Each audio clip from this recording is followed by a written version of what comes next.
Okay, welcome everyone to this week's episode of KUDEN Radio. Dacian Miller here from Weird Concepts. You already know that. I'm having a really weird lighting issue this time, and I don't know why. Everything's, I think, where it's supposed to be. I don't know. Maybe I have a light shifting or whatever, but it just looks different on my screen. Anyway, all right, so episode 249. All right, that means next week. Man, we hit another milestone. That's awesome. Anyway, thanks to everyone for tuning in, catching up, all that wonderful stuff. So this week, I introduced this during last episode. And if you missed last episode, no big deal. You can always go back and take a look at things, right? It's either in the library on the onlineninjaacademy.com website on the KUDEN podcast page, where if you're not already a subscriber, you can sign up, make sure you get your notification emails and whatnot, so you don't miss or forget anything, right? Or it's always in the content and live, the live tab on our YouTube channel, so you can always check that out as well. Anyway, so kind of springboards off of last week's, but it's going to be a little bit broader, right? So last episode we talked about energy conservation and ways that we can actually be bleeding or leaking energy and not know it. Okay, so we're going to go much farther down the rabbit hole with this one, and we're going to be focusing on at least one quote, right, from my teacher, from Hatsumi Sensei. One of the first lessons I got from him very, very early on in my training. And initially I thought like I misheard him, right? I thought there was kind of like this, almost a stutter, or my brain glitched or whatever. And then once I got it, that there wasn't a glitch, I thought it was like a puzzle, right?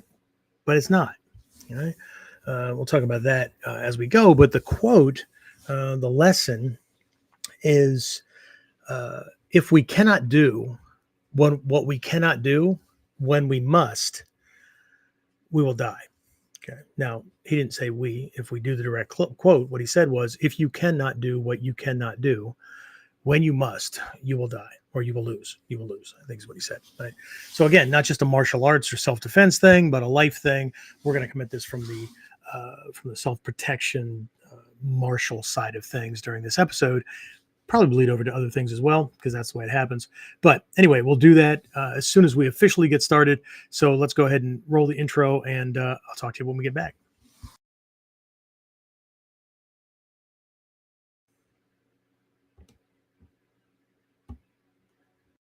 So, the big question is this: how are self-defense and success-minded people like us, concerned citizens worried about protecting ourselves, our loved ones, and the things we care about from the monsters we know exist in the world? How do we train in a way that gives us the skills, knowledge, and understanding we need without becoming paranoid fighters or killers ourselves, and yet still allows us to be the hero protector the world needs us to be? That's the question, and this podcast will give you the answers. My name is Jeffrey Miller, and welcome to KUDEN Radio. Okay, looks like we're starting off with a good group. So, not sure. I think James made it in. I think he did. There he is. He's in the background there. So James and I were running a bit late. Had a bunch of things to take care of, and I just got my stuff thrown together just in time to jump on for this, but what happens. Anyway, so what we're taking a look at during this one, let me bring up my notes here so I don't miss anything. What we're going to be taking a look at is something that's related to last week's topic, which was on energy conservation, right? And again, how we could be leaking or bleeding energy, losing, what reserves we have, and things like that. And I alluded to some of the things that we're going to talk about during this one, or we're going to explore during this one, but we're going to go much deeper down the rabbit hole, so to speak. Okay. And so what we're really looking at is the act of uncovering things that we may not know are there, or that could be in our way, that could slow us down, could cause us to hesitate, things like that, right? Okay. So, and it's all kind of springboarding off of this this lesson that I got from Soke, wrapped around the quote from the lesson, right, that I have is, if you cannot do what you cannot do when you must, you will die. Okay. And at first glance, right, or first listen, right, it sounds like a redundancy, or it sounds like, I don't know, um, weird ninja philosophy BS. Okay. Uh, I like I was telling folks who were on during the pre-intro or the pre-start intro, when I first heard it, I thought maybe I misheard it, right? Um, or like he might have like started and then thought about something and then restarted, but he didn't. Okay, so it's not a glitch, right? It is what it sounds like, right? If you cannot do what you cannot do when you must, you will die. Okay, it's not redundancy. It's not wordplay, right? It's actually a litmus test. Okay, this we could see this like a mirror held up to uh, virtually every aspect of our training, of our preparation, and more to the point, our ability to function under extreme pressure. Because that's really where the rubber meets the road, right? We could be really, really good at what we do in the dojo. We could be really, really good at what we do in our own mind, of course, right? But it's not until like we're in a moment that you can't screw this up. Okay. And it's come out in very different ways from different teachers, right? I've shared with the regulars, right? You've heard me say this before. One of Shoshi Momsum's thing in the dojo was, if you screw this up, your family better look good in black. Okay? And we don't mean that, they're going to be wearing ninjutsu training gi next week, right? We're talking about what they're going to be wearing to the funeral, right? So there's always these constant reminders, or there should at least be periodic reminders, right? That this is not this is not about gameplay, although we can make it about anything we want, right? I mean, ultimately, as one of my teachers said a long time ago, you can do whatever you want. Right? Those of us who know better are going to recommend that you don't do a lot of that bullshit. However, you're a grown up, you're an adult, you can do whatever you want. Okay, just don't get caught at the wrong time. And I don't mean like by the cops or whatever. I mean, if that's a problem for you, then that's a different conversation. But don't get caught at the wrong time, leading with that mistake or that gap, right?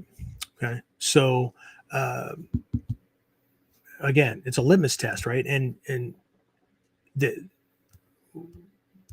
what Hatsumi Sensei is pointing to is this idea with when things are happening, right? When we're talking about extreme pressure, we mean the moment when most likely, right, your left brain takes a little vacation, right? It's like, dude, I'll be back, right? And you're left with whatever is in subconscious storehouse as habitual response until it decides it's coming back. Okay? Now, Shoshi Malmstrom, he was really big on this stuff. Former Marine, police officer, that kind of thing, right? So he was very, very clear about this idea that, and we've talked about this stuff in the past, right? There's certain cognitive processing gaps, lag times, things like that are they're just natural, right? We've also had lessons either between KUDEN podcast here and Warriors Whiteboard Wednesday, or if you're in Ninpo Masterclass or you're in the any of the mastery level programs, Shinobi Kai, anything like that, right? You've heard me discuss or teach on these ways that we can exploit the human brain's processing limitations. Okay, we can create those gaps. Okay, we can create things where the things that we're wired for evolutionarily, right? Where the whether it's ego or whatever the processor, right, can jump ahead, right, and uh, and kind of complete the problem or get things done early. One of the references that I give is, if we point, right, we point at something, or we draw a straight line, right, when we're pointing, we go, it's over there, right, it's over there, right. Not only do our eyes follow that, but our mind follows it. And what ends up happening is, because it's a straight line, the mind will extend beyond the termination, beyond the pointer finger, in a straight line out in that direction to find the thing that's being referenced. Okay. But if we make a circle, right, in that direction, right, the brain can't do that. It has to wait until the finger comes to a stop, and then it has this line to work off of, unless that line points in a different direction, which really throws people off, right? If you've ever been in a conversation with somebody where they're pointing to something and they're just kind of lackadaisical about it, and they go, yeah, it's that thing over there, right? And you're looking off in a different direction. They're like, no, it's over there, right? But okay, it's because either their finger doesn't work right, or they're too damn lazy to make a, because, or there's an assumption that you're just supposed to, telepathically know what they're talking about, right? So part of this goes to clarity when we're communicating. If we actually want to get the message across quickly, cleanly, and not cause confusion or frustration, right? But if we make a circle, the brain has no A-B point. It has to keep mapping until that thing comes to an end, right? So we can cause a cognitive gap in the Togakude school's secret sword method, right? A lot of people just see these circular movements as parrying actions on his sword, but it's not that, right? Not that it isn't, but we could parry in lots of different ways, but there typically are not straight line parries in the secret sword methods. There are these circular movements, either contacting his sword or not. And what that's doing, if we're not making contact with the sword or him, right, it's causing the brain to have to get caught by this thing, right? In Tagagi Yoshin Ryu, it's called the fluttering leaf, right? So it's getting caught by this motion, right? And that gives us this in, because there's going to be a gap at the end of that, because brain's going to continue to try to map because it's trying to find the end, but we're already entering at that point, right? But if we are making contact with his sword, right, we're now sending conflicting messages to his body, because the lines of balance, right, keep changing, right? And this is like touching people in more than one place, okay? So we have this principle of trying to have 3 points of contact with his body at all times, right? And so not only does that give you more information and more feedback about him in different places, right, but it also sends conflicting information, conflicting pressure, conflicting directions, force, those kind of things, to his brain, which has a hard time processing those things at the same time, right? So it's trying to prioritize, it's trying to figure things out, and if it neutralizes one thing, well, that changes something else. And again, it when I say it boggles the mind, I don't just mean that it's not just a figure of speech, right? So what we end up with is, right, we're using this thing, right? But we don't need to be producing our own cognitive gaps. Okay. Again, some we can't do anything about. Okay. Like when we're startled or when the adrenals kick in, right? Especially when it's extreme pressure and it happens and it comes on like hard and fast, very suddenly. Okay. Um, there's a cognitive stall, right? Left brain just literally stops. Okay. And what's happening is the brain's trying to sort things out, but there's a stall. And so what was explained to me originally, and then I had to do all this like weird research that I do to see what neuroscience says about these things and all that, right? It's just it's a normal thing, right? Where the brain's trying to switch gears, the adrenals may be kicking in, the mental and physiological state is changing, but we can't do anything about the fact that that thing happens, right? It's a mental, emotional, uh, what was that making a psycho emotional flinch response. Okay, whether your body does anything or not, it usually does. It just stalls, right? Whether it does anything or not, the left brain primary processing of the world that we tend to do stalls. Okay, so we can't do anything about the stall. But the way it was explained to me is that training, right, correct training, which means not always technique training, not always training the same way, that kind of thing, right? Um, will shrink the gap, right? It conditions you to get back into the game faster, right? So the goal of certain types of training is to make that cognitive gap, that stall, as small as possible, right? Uh, because we need to get back, right? We need to normalize things, okay? And uh, because the longer we're gone, the longer we're not seeing and processing consciously what's going on in front of us. And I get the subconscious stuff and all that, but this flinch response is pretty significant. Okay, and we'll talk about this more along with a bunch of other things here as we go along. But it's this. It's one, knowing that it happens, and two, right? Okay, so thank you, Sensei. Correct training diminishes or shrinks the stall, right? To the greatest degree possible. We want to get it as small, that we want to get that window as small as possible, but we're never going to make it go away. Okay. Great. Okay.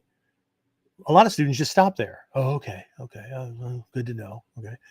Yeah. Okay. But these things should lead to other questions like, okay, what kind of training gets it to shrink, right? Gets me into produces a mental skill set that allows me to mentally recover quicker, right?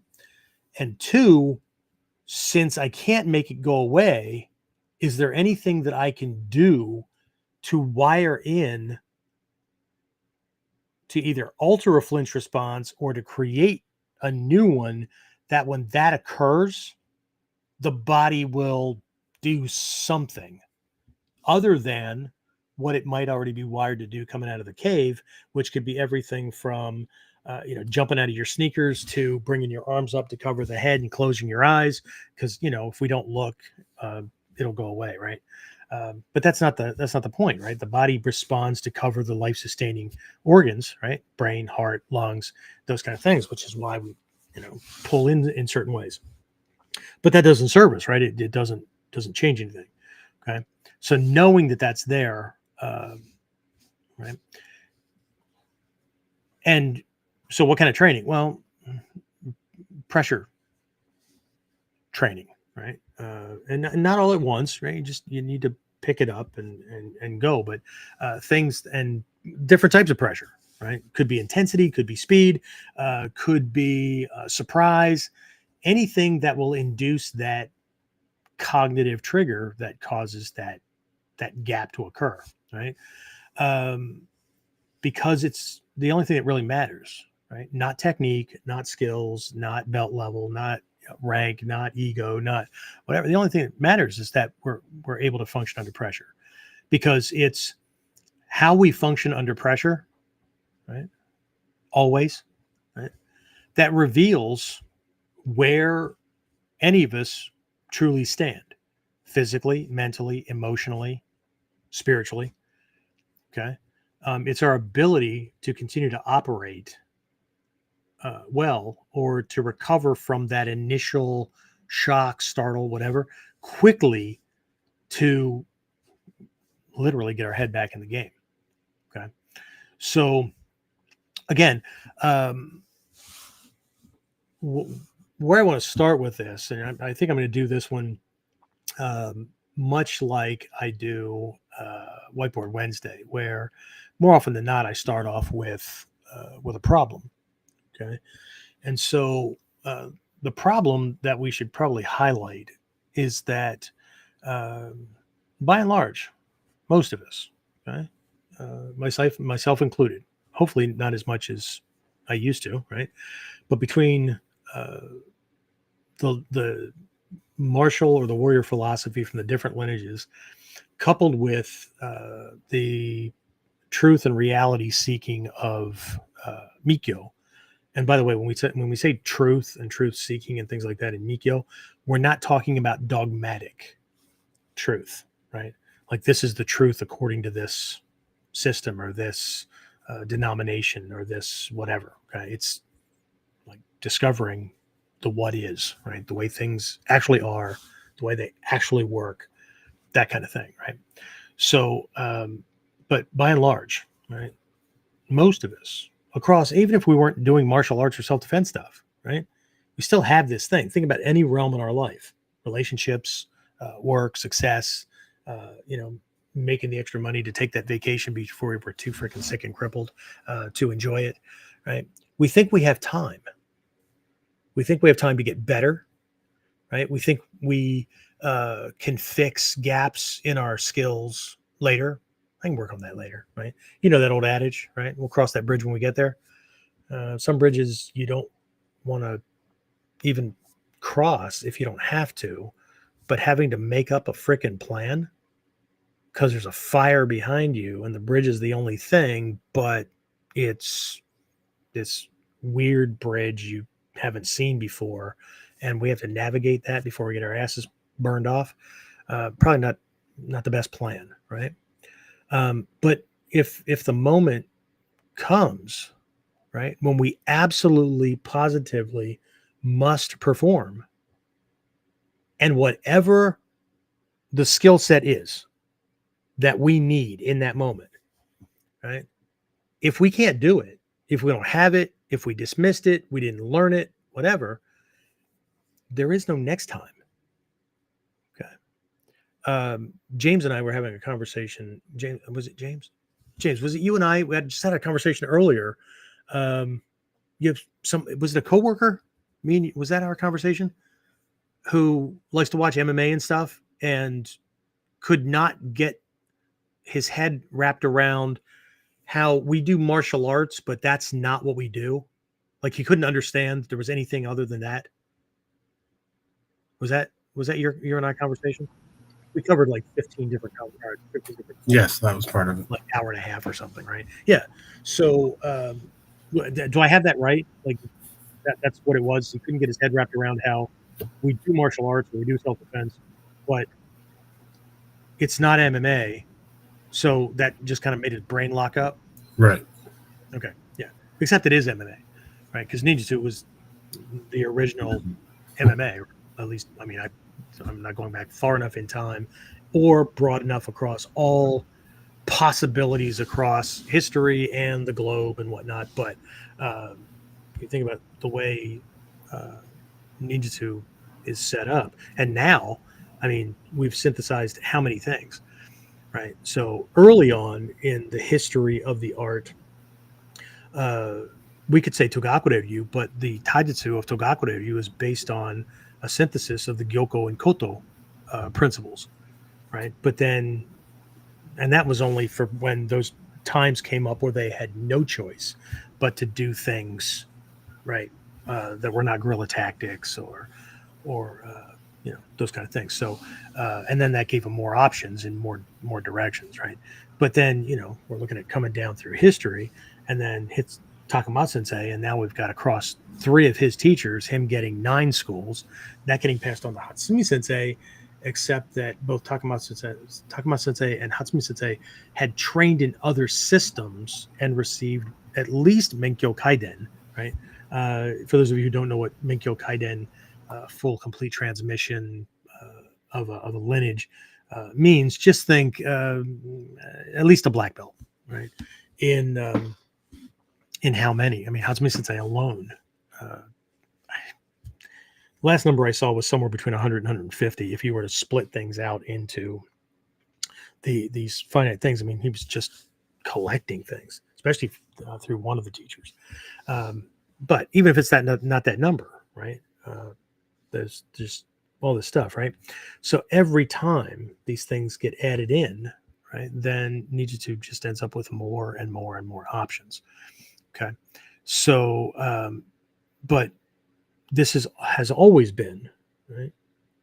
I know I put several words up there, but like for the name of this episode, right? But it's not. We're not just talking about mastery, right? It's survival, right? And overcoming limitations, right? So survival, and I think one of the big things that gets in people's way, and I'm borrowing from the conversation that James had with his coworker, or well, they're actually coworkers, but anyway. So where he can't get his head wrapped around it, I think a lot of folks that are trying to get their head wrapped around Bujinkan, Ninjutsu, this realm, are perhaps having some problems because in our various societies here in the West, right? I know some of you guys are from, or listeners are from UK, some are from Australia, some are from here in the US, Canada, whatever. And some are from India, and I've got other ones where Pakistan, Peru. Anyway, at least here in the US, the number of things that have the word warrior attached to them, or ninja. I mean, shit, we could be motorcycles, blenders. I saw a vacuum cleaner, right, named the Ninja as the model, right, because it was so quiet, right? Come on, right? But warrior, enlightenment, all these kind of things, right? So even things like being able to differentiate between a fight, a spoken or implied agreement of two or more people trying to work things out, trying to solve a problem, trying to win the prize, whatever that is, right? Whatever the trophy, the belt, you know, she wins again, right? And gets to pick the color of the drapes in the living room like the guy cares. And if he does, he probably only cares that she doesn't know that he doesn't care. So when he agrees, it sounds like he really put a lot of thought into like caring what color the drapes were. Anyway, and if he does care, that's a different personality type. Okay? So anyway, but having a hard time getting their head wrapped around the idea that a fight, a contest, a duel, right? So the winner gets to tell the story. The winner gets choice. The winner gets the prize, whatever, right? This win-or-lose dichotomy and a self-protection survival situation where there are no do-overs. And if you survived, you don't want to have to go through that again. Okay? They're not the same. Okay? Not the same. In the new ebook that'll be coming out, should be tomorrow, well, I guess I might as well mention this now. It's called the Ninjutsu Combat Matrix, right? I know I made up this cool name, but a matrix is just a chart or a graph or a device that kind of takes the puzzle pieces and puts them together in a certain way. And so what I did was this is only like an 7-page. It's probably 8 or 9 pages with the front and back cover if you print things out. But there's a chart that I came up with based on some stuff I'm working on with advanced students, where instead of doing the Bujinkan hybrid kind of thing, which is all good, we all have to have those. But at a certain point, um, we might want to go back to each individual lineage and look at how they were built to handle certain types of situations, right? And so each one is a best or at least better answer for handling certain things. And that's what I did. So I laid out, not all the lineages are represented. I might have missed one or two, but I want to give folks a place to start. And since I've been teaching my in-house seniors this stuff, I wanted to give them a visual. So I just decided that when I made this mechanism, I would dress it up nice and pretty and make sure that everybody had a chance to get it. Right? So what it does, the matrix breaks down different types of fighters, different types of attack scenarios. Right. So one is like a jujitsu wrestler ish kind of attacker, right? That's the preference. That's the kind of scenario that you could end up in. Person jumps you, wants to wrestle you to the ground, that kind of thing, right? Another one could be Muay Thai boxer ish kind of person, right? Another one, well, one of them on there is a psychological manipulator. Okay, so they're not all physical fighting kind of things, right? And then what I gave was a place to start, right? A lineage, right? And their particular approach to handling things that uh, does more than just say, okay, well, this guy's wrestling, so we're going to do Tagagi Yosho Ryu or Shinden Fudo Ryu Jutai Jutsu. Yeah, no, that's not the way I lined it up. Okay, I lined it up based on principles and concept and thing and how to neutralize. Right, we're not matching based on fighting like them, but better. That's the same bullshit everybody else plays. Okay. I want to fight like everybody else, but I want to do it better and I want to have other tricks up my sleeve. Okay. Well, how about if we just like, how about if we do something different? How about if we match his approach or the situation with the principles, concepts, or approach that is the perfect match to neutralize his ability to even function well with his preferred method.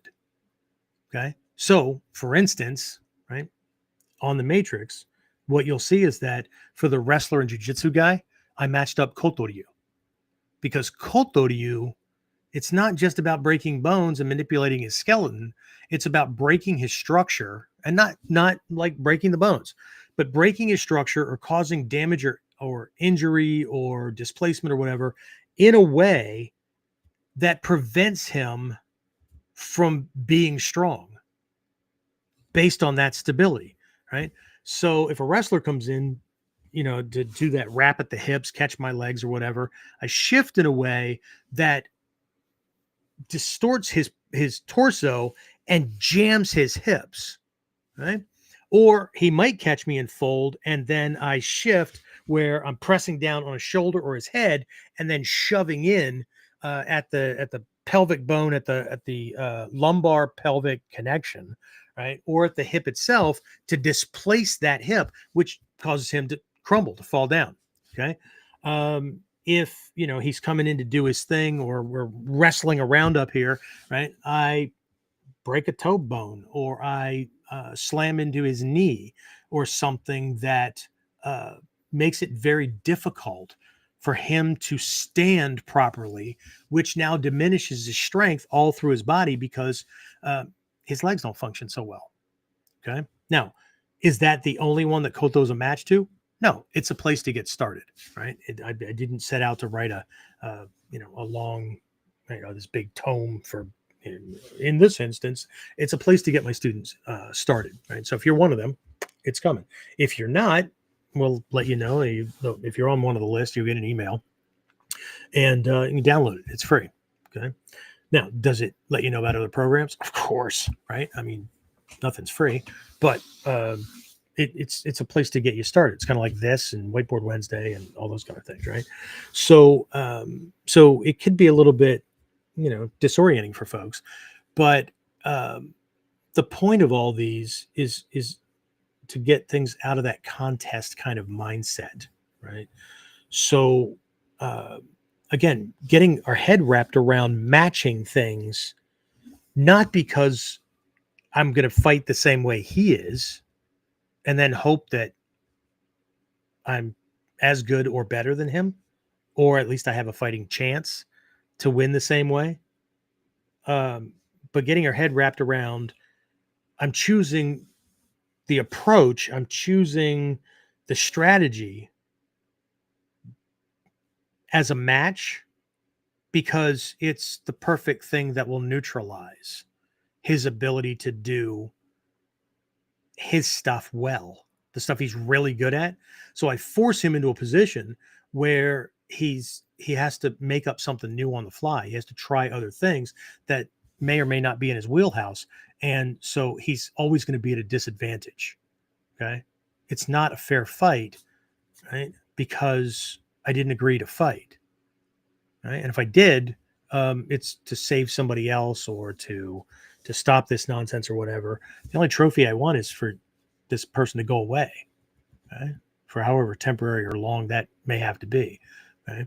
So there is no next time. Okay. So uh, this these things kind of pop up, right? But also the hidden lesson in this statement, right? In this seemingly inside out or backwards or double talk or whatever, this quote, the hidden lesson is about confronting our limitations before life does it for us. Okay. Because again, as teachers have reminded me in the past, the time to find out that that skill you didn't think you needed, or the skill you didn't like, so you didn't practice as much or whatever, the time to find out how important that skill is not in the moment you need it, but it's for shit. Doesn't work so well, right? Um, I tell my students this all the time, and it's just kind of a synthesis of the same lesson from different teachers, but the same thing happens where the time we realize that our training was missing elements that are needed in an actual bad situation, or to find out that the system that we've been learning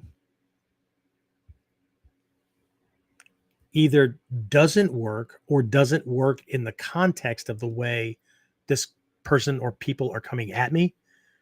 The time to find that out is before, right? We're faced with a beat break or kill me kind of situation.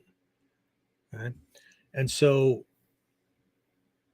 what I've come to learn is that this requires also hence the need for the book, the other book that I just finished up, Seishin Teki Kyoyo, right? First primary part of Togakune training, is so important, right? Um, being not just being authentic, right? Because from there we can develop certain skills because we're not in denial, we're not playing the ego game, we're not pretending. I have another quote for you, but as far as the pretending goes here shortly, but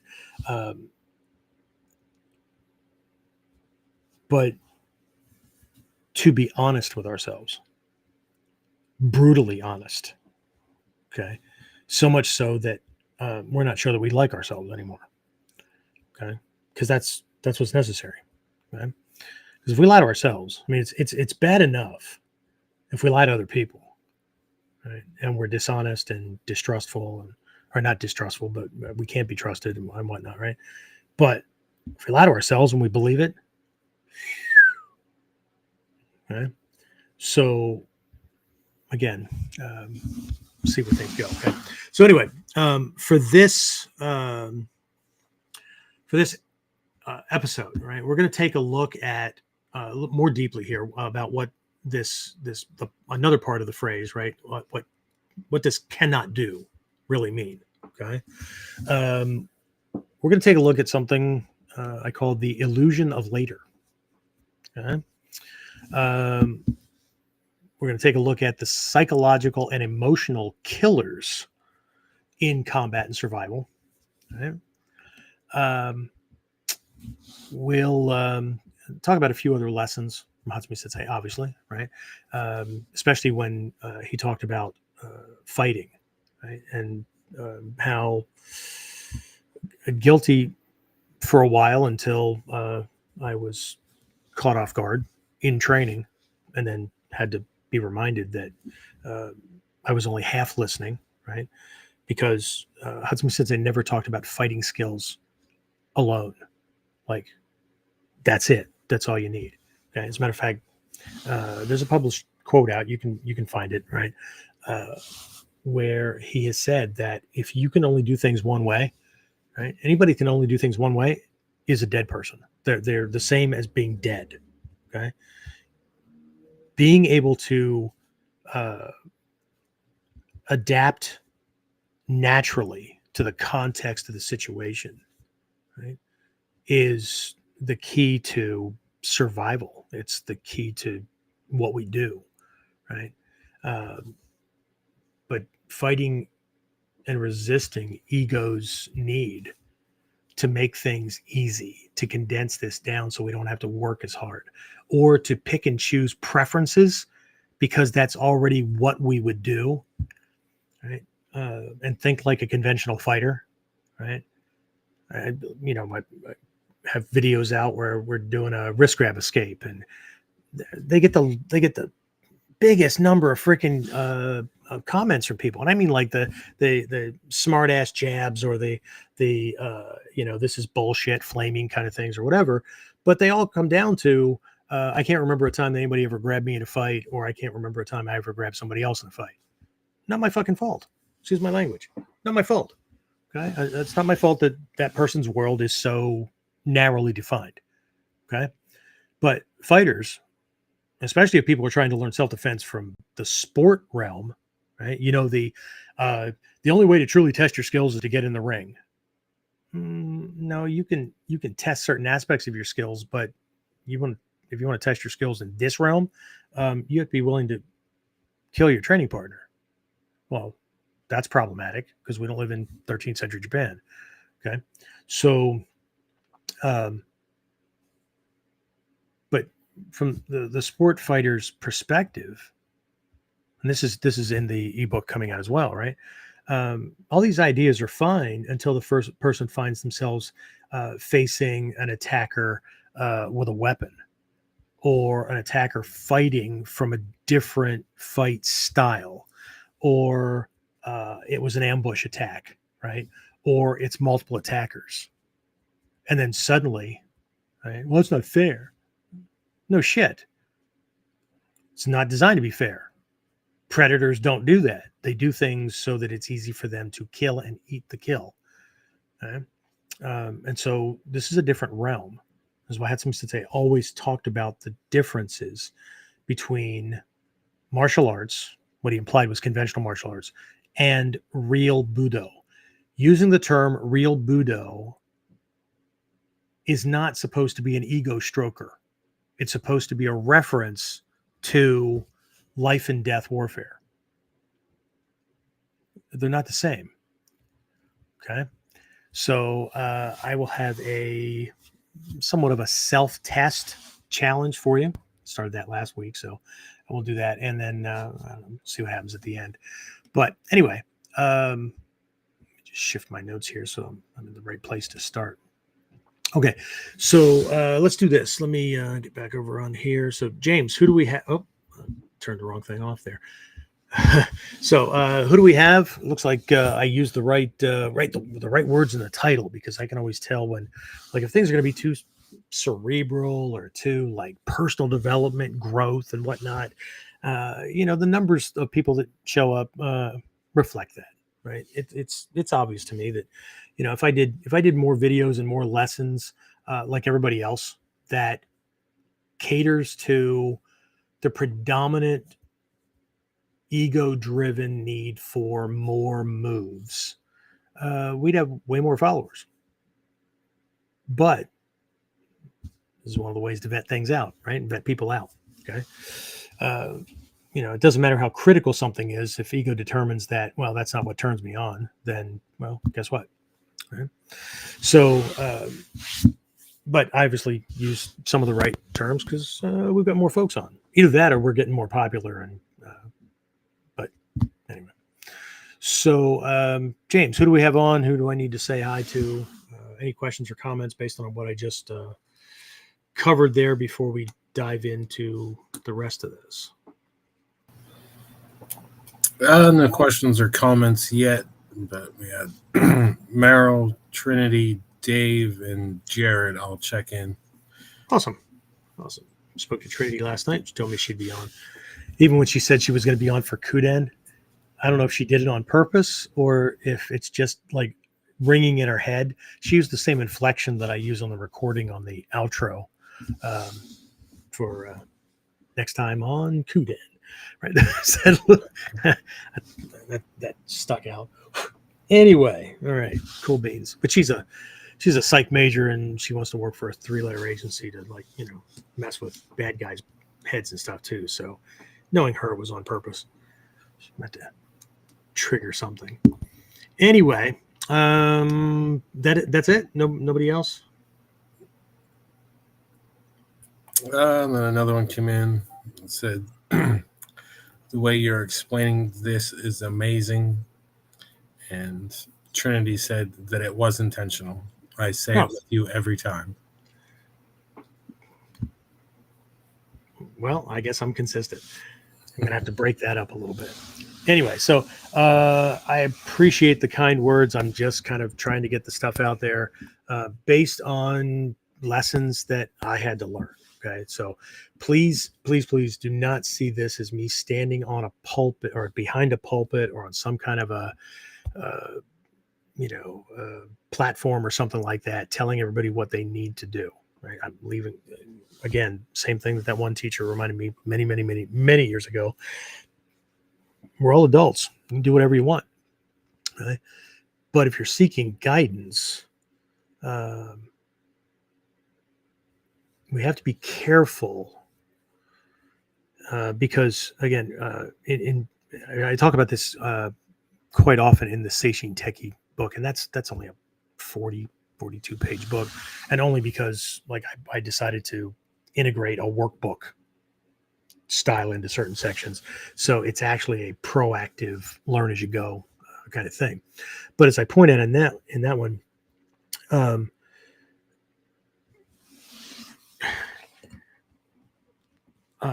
often people want to they want to translate things. Wow, let's go even before that, right? The amount of conditioning and prior programming that we have within us that we have to uncover, discover, uncover, and determine whether or not it serves us. So we're going to keep it, and or we're going to keep it and get better at it, or it actually gets in the way. Like, folks have no idea. I know I didn't, right? And I'm still uncovering things. Right? Just how deep that stuff goes and how much there is. Okay? In Mikyo, we'll call them limitations, right? But in Mikyo, the translation to English from, remember, this stuff was translated into Sanskrit, into Indian or Tibetan, whatever the current language kind of thing there is, right? Into Chinese, into Japanese, whatever, right? But the word generally translates to defilement. Oof, that's worse than a sin. Holy shit. But what it means is something that it's a fetter, it's a limitation, it's something that we need to recognize and eliminate, minimize, or if we can't do either of those, be mindful of it so that when it arises, we don't let it, we don't make decisions based on it, kind of from like a subconscious kind of thing, right? So in Mikyo, there are the human being has 108 of these things. I got started in that particular training 23, 24 years old. Okay. I'm 62. I tried to double, triple, and quadruple up in the early years and stuff, but my goal is still to live to 108. I'm probably not going to make it, but you get the idea, right? Because I just figured one a year and I've got shit to catch up for. Because again, I started 23, 24 years late. So, but one of those things, right, is in the way we filter and process things. Okay. And so one of those conditioners, one of those programming pieces that's in and in deep, right, is translating things based on the way it's translated in my culture, in my group, right? As though that's the way it's translated worldwide for all times, whatever. Okay. And so what I'm going to talk about here is one of them. And the one is the way a Japanese teacher speaks or uses certain terminology, and a school teacher, martial arts teacher, whatever. Okay. And the way we here in the West are likely to translate the literal word being used. Okay. Um, One of my favorite lines, if you've ever seen the movie with Tom Cruise, The Last Samurai, one of my favorite lines in that movie was a conversation he was having. If you know the movie, great. If not, I highly recommend it. It's a great primer for basic Bushido, understanding that mindset. Uh, if you have to be able to suspend, a bunch of my historian friends got all caught up in the armor that was worn across there, right? Wouldn't have been at the same battle because they were from different eras. And dude, sometimes you got to suspend disbelief to get to the freaking meat of the story, right? Stop distracting yourself, right? You just irritate yourself, right? Or just don't fucking watch the movie. Just know it's going to be flawed from the beginning and call it a day, right? But anyway, I highly recommend it. But anyway, there's a scene where Alderaan, this American Civil War veteran, highly traumatized, wants to commit suicide. That's how he ended up over there. Took the job to train these imperial forces that were actually being run by merchants. It's a big crux part of Japanese history where merchants took over, right? And the samurai, that whole system was made illegal, that kind of thing, right? So anyway, but he meets this British journalist who's been living in Japan for a long time. And anyway, he's having this conversation. I think it was at the journalist's house, apartment, whatever. And he said, you're really lucky. I really envy you because you've lived here for so long and you haven't just learned the language, but you've learned the culture. Like my hardest thing, I'm learning the language, but there's just so much about the culture that's so different. And again, I'm paraphrasing, but the English journalist says something to the effect that I've learned some, right? But do you know what the most important thing I think I've learned in all my time being here? And he's like all ears, like, wow, what is it? And he says, I've learned or developed the ability to get really good. I've gotten really good at translating other people's lies. Okay? Because Japanese has a lot of subtext, and at the root of all these things is not being harsh, not being rude, not being disrespectful, those kind of things, right? So just like all kinds of little things that you wouldn't think of, right? The language itself has 5 different politeness levels. Right? And if you're not careful, like Westerners will often like gravitate to the quickest, cheapest, whatever, right? Get a small Berlitz paperback book to try to learn Japanese. And then what you find out is that at best you're pushing politeness level 3, which is every day. But it's more like level 2, which could be like friends, but if you're asking somebody who's a stranger on the street or you're discussing something with your teacher, you should be at politeness. Politeness level 3 will get you through things and they'll just forgive that you're a gaijin, right? Uh, Conventionally understood as foreigner, but gaijin means barbarian. So keep that in mind. But all Japanese people that you point that out to will go, no, I think foreigner. Yes, it just means foreigner. Just means you're not Japanese. Yeah, no. Okay, so they won't even tell you what gaijin actually means, even though it's right there. Right? Read the kanji. It's what it means. Okay, so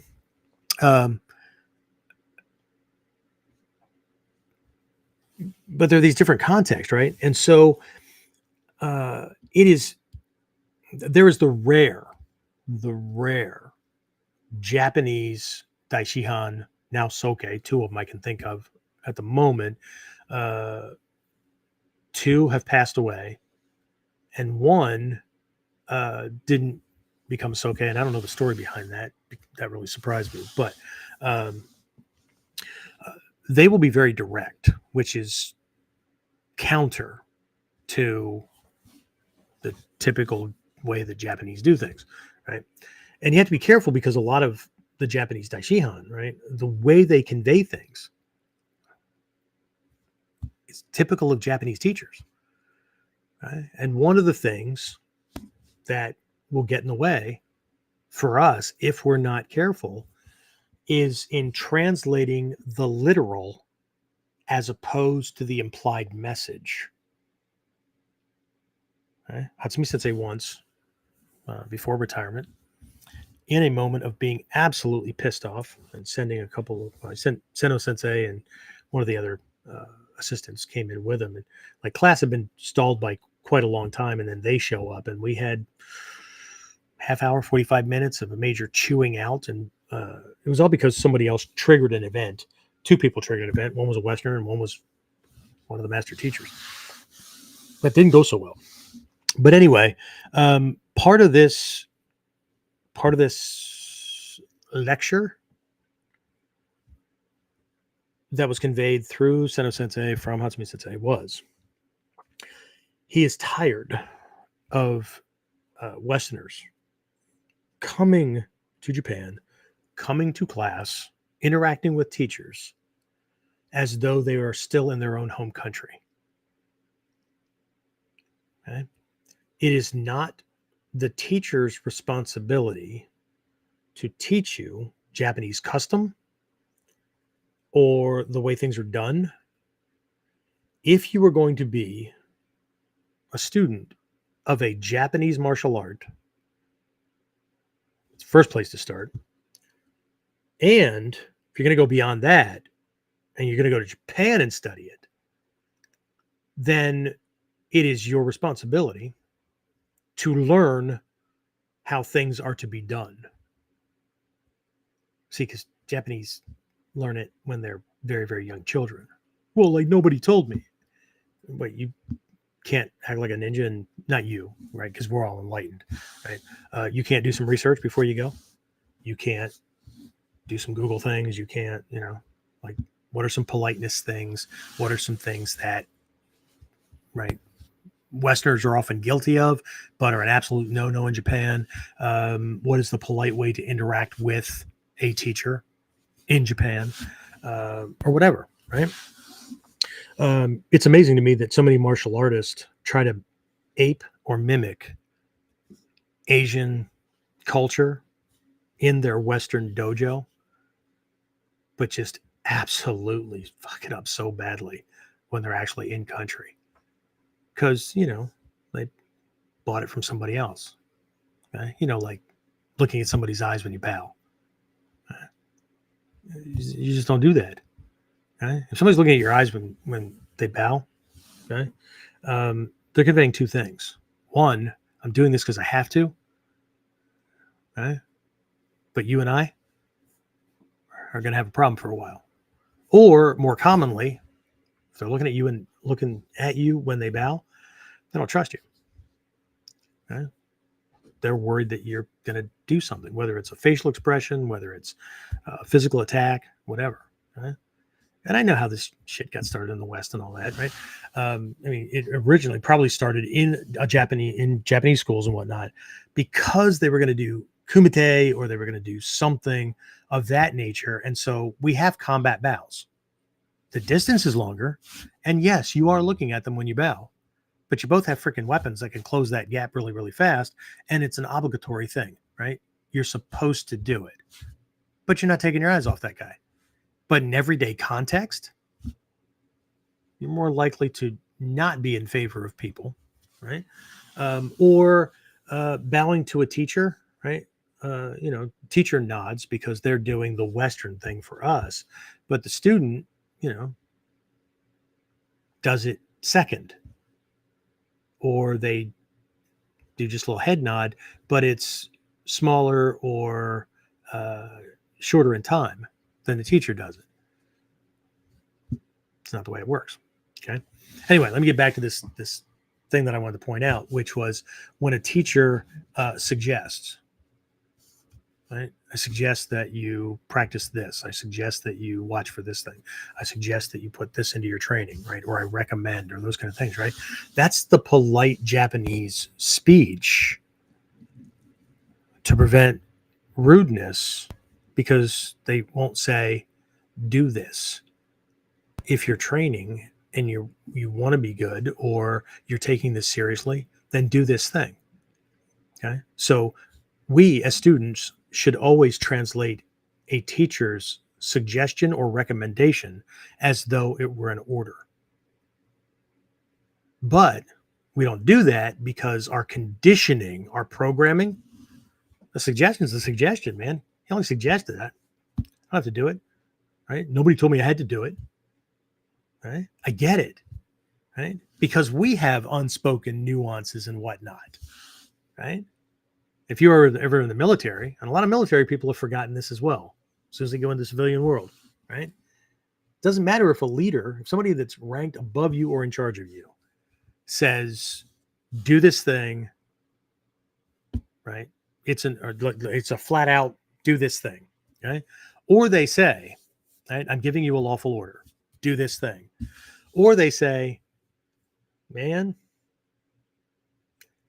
I highly recommend that you do this thing. Okay.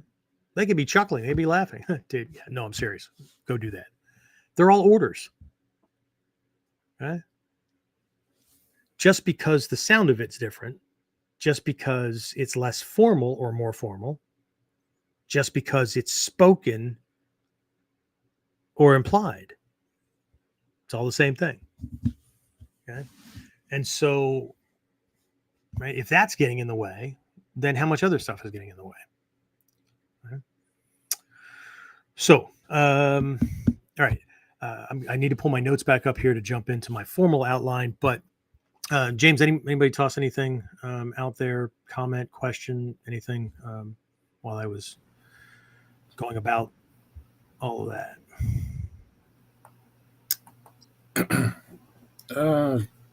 Just that Sean's on, says love it. Greg's on from Australia. And cool. Jupiter Mystic.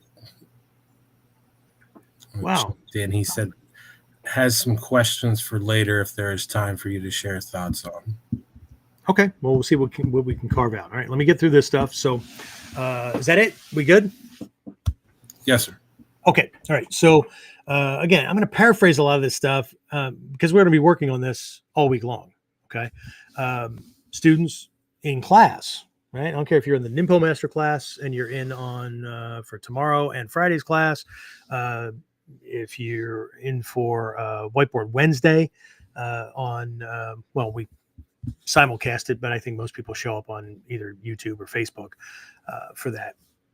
And that's the tactical stuff to set us up for Friday's class. If you're on for that, or you're in a la carte for just the Friday class, you're going to hear me saying this a lot, right? Somebody's, skill set is weak, or it's obvious to me that they haven't been practicing, or they need to put double down or triple down on something or whatever. You hear me say this a lot, right? And it's not cliche, right? If you are faced with somebody who was looking to whack your ass, and the technique that you need, or the skill that you need, or the mindset that you need to be in, or the mental skill you need to be applying, or your ability to breathe through the initial shock of the body and the brain going through the change to the altered state caused by the adrenal dump, right? Um, if you cannot do those things, right? If you cannot do what you cannot do when you must, you die. Okay. And again, this goes for life as well. Okay. So let's start there. Okay. What does cannot do really mean? Okay. So it's not just physical, right? I mean, this includes mental hesitation. It includes emotional paralysis, right? Just going numb, going cold, that kind of thing. And it's even belief limitations. I already covered one of those, right? Believing that when a Japanese teacher suggests that you work on something, right? Or any teacher, right? Suggests that you work on something, it's not an option. Right? They might just be speaking nicely, okay? Um, or belief about what I need, what I don't need, or whatever. And especially people that have absolutely no combat experience.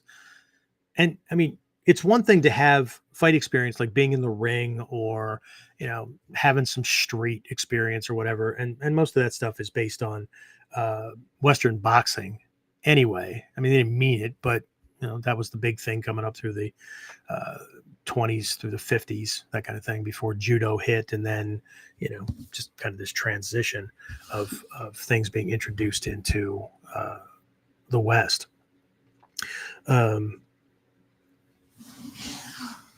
But believing that something is necessary, not right. So people that don't have any experience, any fight or self-protection experience, okay, they should be all ears. Okay, people that have experience need to be mostly ears. Okay, both set need to have a healthy set of doubt. Okay? And that doesn't mean that you doubt everything the teacher says, but what it means is that you don't ignore your own experience. So if something doesn't quite jive, if the teacher points out something that, like, I've always done it this way, or I was always told that you do it this way, then politely, respectfully, right? I've always okay. Can you explain that better? You don't just go, "Oh, it's fucked up. That's not the way I do." Okay, so it's always approach, right? So you can question those things, right? And people with experience obviously are going to have more deeply entrenched beliefs and whatnot, that this is just the way it's done. Well, I mean, that's, everybody knows it. That's the way everybody does it. Okay, well, that's a even better reason why we should be doing something different. Okay, is it what everybody does because that's the conclusion they come to after experience? Okay, like a seasoned warrior after many battles, or even just one that gives them more than enough experience, will be the biggest advocate of peace, because that experience is not one that you want to rush to. But they will also be the one to know, look, this is, we're not there yet. Let the bureaucrats work this out. Look, we're not there yet. How about if I just politely suggest, right, that you change your attitude or whatever, so that you stop talking about wanting a civil war or whatever, because it's easy to say those things. It's not the place you want to be. But they're the ones that know where the line is, that everything else has failed. We got nothing left. There's not, and it's not about winning or losing ideologically or whatever. From a warrior's perspective, this stupidity, this danger, this evil, this threat has to be stopped. One way or the other, it has to be stopped. And since all the others have failed, then here we are. Okay. So, and we're all at different places. I'm not going to dwell on belief limitations because we've talked about these things in the past, and there'll be plenty more to talk about in the future, right? But belief limitations can also go to the system or art that we select, right? Like somebody told me, like my uncle's second cousin's college roommate told me that ninjutsu was best, and that's why I'm training it. Okay. That's it. That's all you got. Okay. How about if we start with what kind of problems we're trying to handle and then match up the system to being able to, well, ninjutsu has everything. Yeah, I know, but 92%, and I made that number up, but it's a vast majority of the people training in the Bujinkan aren't training in ninjutsu. They're not training in all the other stuff that's in there. They even self-profess it. I do Bujinkan Budo Taijutsu. Congratulations. Okay. We have most of our students doing Ninpo Taijutsu. Well, same thing. No. Go back to the translation. Okay. So Ninpo Taijutsu includes Budo Taijutsu. But, okay. And if we can't get our head around that, then there's other problems, right? But are we doing, like in our spring camp that's coming up here in what, May? Yeah, beginning of May. We're doing Kotoryu because I want to focus in on the Koppo Jutsu and why and how that's more than just bone breaking, right? And there's certain psychological principles and skill sets and whatnot that a Kotoryu warrior or a warrior employing Kotoryu as an approach in a given scenario should have. Okay? And that scenario might be physical, might not. Okay? But we're also doing Yari, right? Soljutsu. Right? Well, if it's Yari and that's a spear, then why isn't it Yari Jutsu? Well, it is in lots of arts, not in ours. In our arts, it's Soljutsu. So is another way to say spear. No, so is a way to say monk. Okay? See, now we got a historical tie-in with the Tendai school of Buddhism and Mikyo on Mount Hiezan and a whole bunch of Japanese history. And anyway, but why the hell, right? You're focusing on Kotoryu from a modern, I mean, we're doing techniques and all that kind of stuff, but we're going to focus on it from a, how would this serve me today, right? Great. Why the hell is Yari there? You're balancing out the traditional. No. Okay. We're learning this big ass, extra long pole weapon with a blade on the end of it because it's an example of a weapon that is not evenly balanced. So I pick up something and it's top heavy at one end. It's not equally balanced. The center of balance is in a different place. Okay. It has two very different working ends. One is a impact weapon, right? The butt end of a yari is an impact weapon. It's a bow. Right? The other end is for stabbing and cutting. Okay. How do we keep those things freaking sorted out in a situation? Right. So now we got two differences. And the third thing is, how do we take this thing that is 7 to 9? Sometimes they were as long as 13 feet. We're going to do like 7 to 9. So don't worry about it. How do we sneak that in on somebody? How do we sneak something that big in on somebody? So the reason we're covering it is, well, some people like the cool factor, right? It's spear, right? Cool.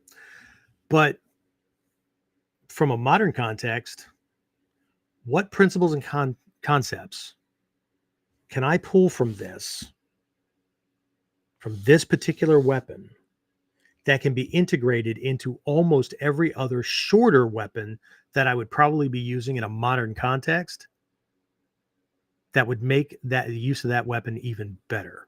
Because this big weapon is going to highlight how this is done. And then you can transfer that over.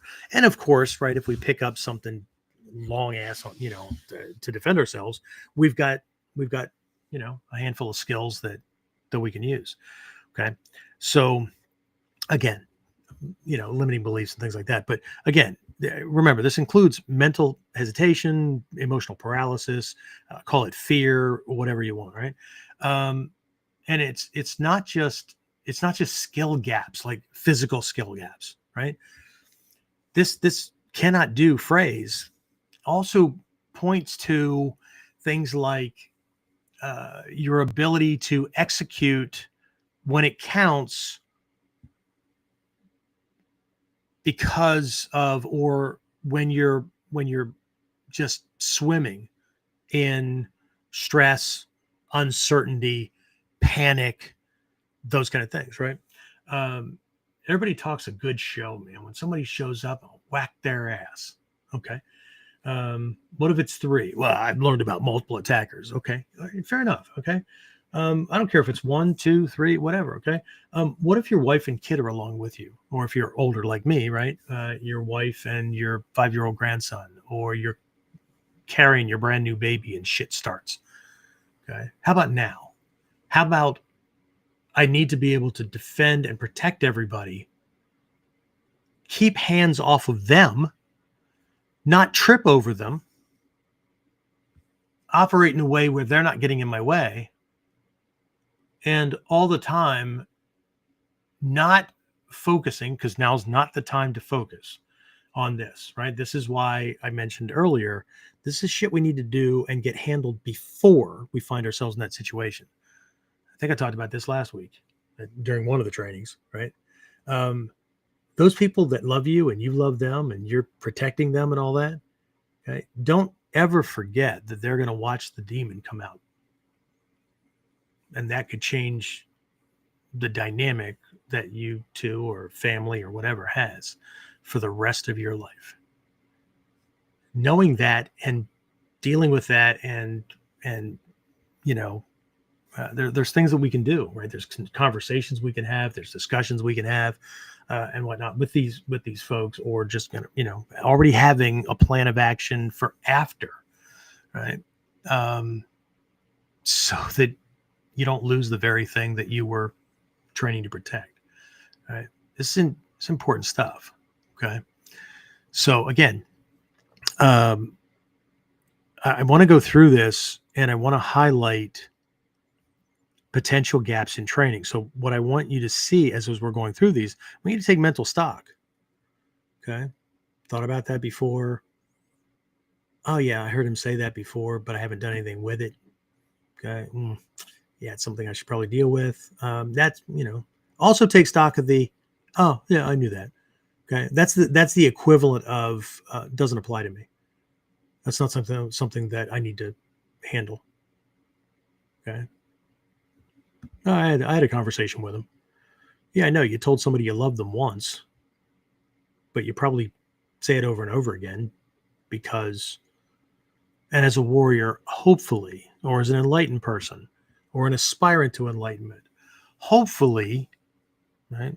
Here's an internal thing that can get in the way, and it doesn't look like it has anything to do with self-defense, but it has its parallels in self-defense, and that is the potential habit to either tell somebody that you love them because you want to hear it back, which is now a manipulation. I want to hear it, so I say it to get them to say it. Okay? And I know we can convince ourselves that we're saying it because we want them to know. But the litmus test is, how do we feel if they don't say it back, or they say something different, which I'll explain with this next one. Habitually, mindlessly saying I love you back because somebody else said it. Okay. One way to check a relationship is to say thank you, or that's awesome, I really appreciate it. Okay? And you'll know very quickly if the other person expected or needed it to come back. Or when we hear something other than this other thing, because isn't it great, right? I say it, they said it, we both feel warm and fuzzy. And, okay, okay. Are we spackling a hole or a crack, or are we expressing a connection, a level of gratitude or appreciation or value for somebody, or what they mean, whatever? Because said too often without any kind of intent behind it other than it's what you say, diminishes not only its value, but also the experience of that connection when it happens. Now, that has parallels in martial arts. Okay.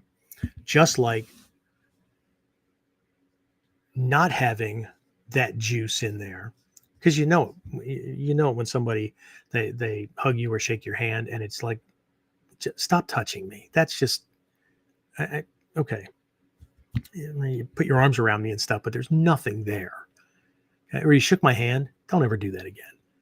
Not about shaking my hand, but don't shake my hand because, right, I'm a foregone conclusion, or you're gonna have this freaking limp noodle on the other hand, like I'm barely worth your consideration.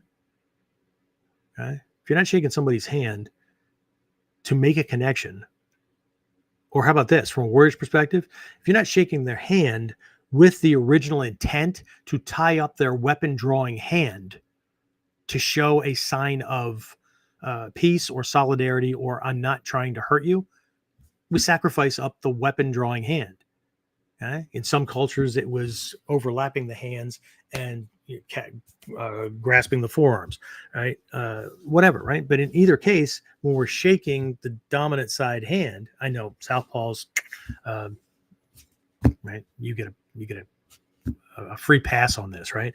But since most of the world, right, other than 7 to 9%, historically across all times and across all cultures, right, only 7 to 9% are left-handed. I'm sorry, right? So, right, the handshaking, same thing with passing on the left, passing on the right in different cultures. I don't know what was the weapon of the time, and which hip is it drawn on? Okay, you're going to do things to be able to intercept things much more quickly. Anyway, so but when we're shaking somebody's hand, right, how do we do it without being domineering? How do we do it without that limp noodle kind of thing, right? There's ways to do it where you're making skin to skin contact and it feels like a firm grip, except that you're able to manipulate for koshijutsu and kyusho attacks and things like that, right? Without doing something funky that feels weird to the other person.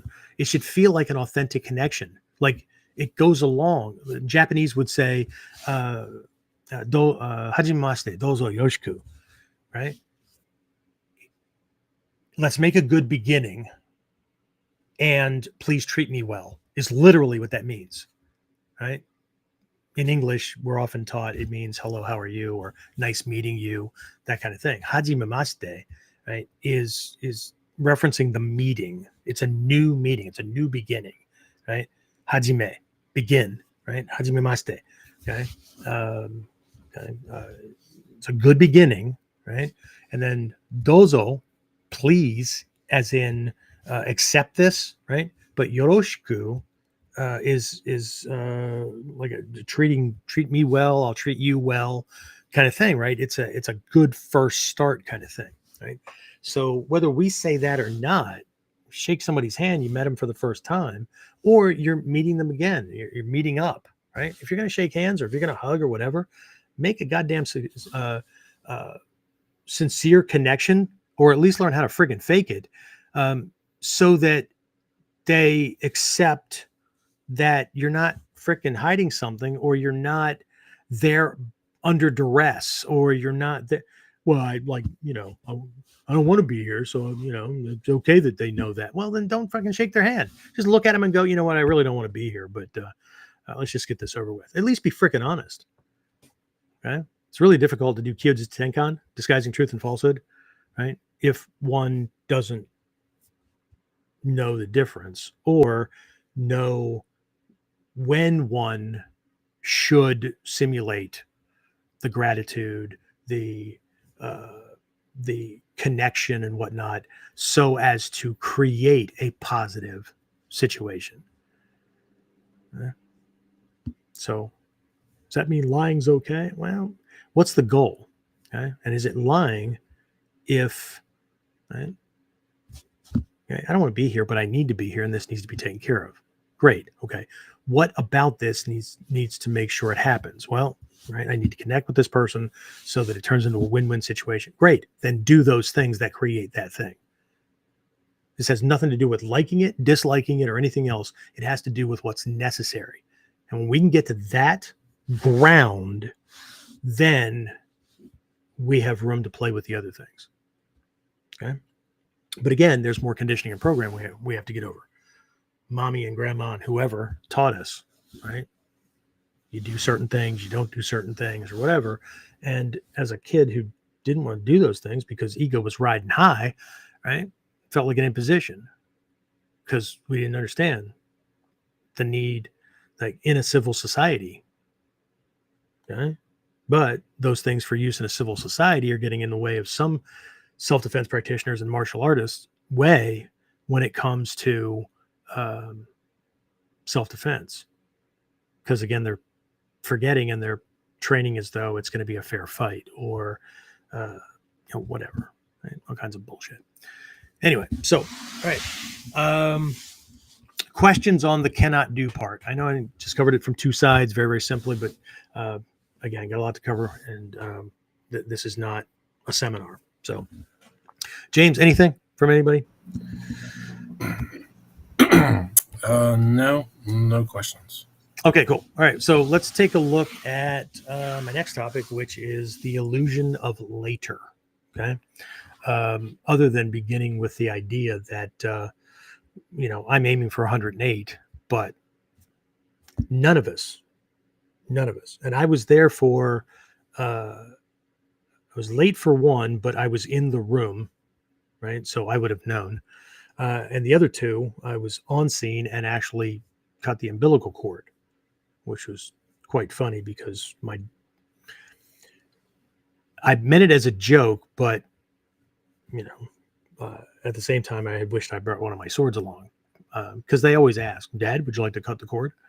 And so my joke is, isn't there somebody more qualified in here, like medically speaking, to do this than me? Sometimes they laugh, sometimes they didn't, but other times, but anyway, it's an experience. So, but my point is that at no time after the child or before the child came out of the old cookie tube of life, did a warranty guaranteeing us a certain number of years, minutes, anything come out. Okay.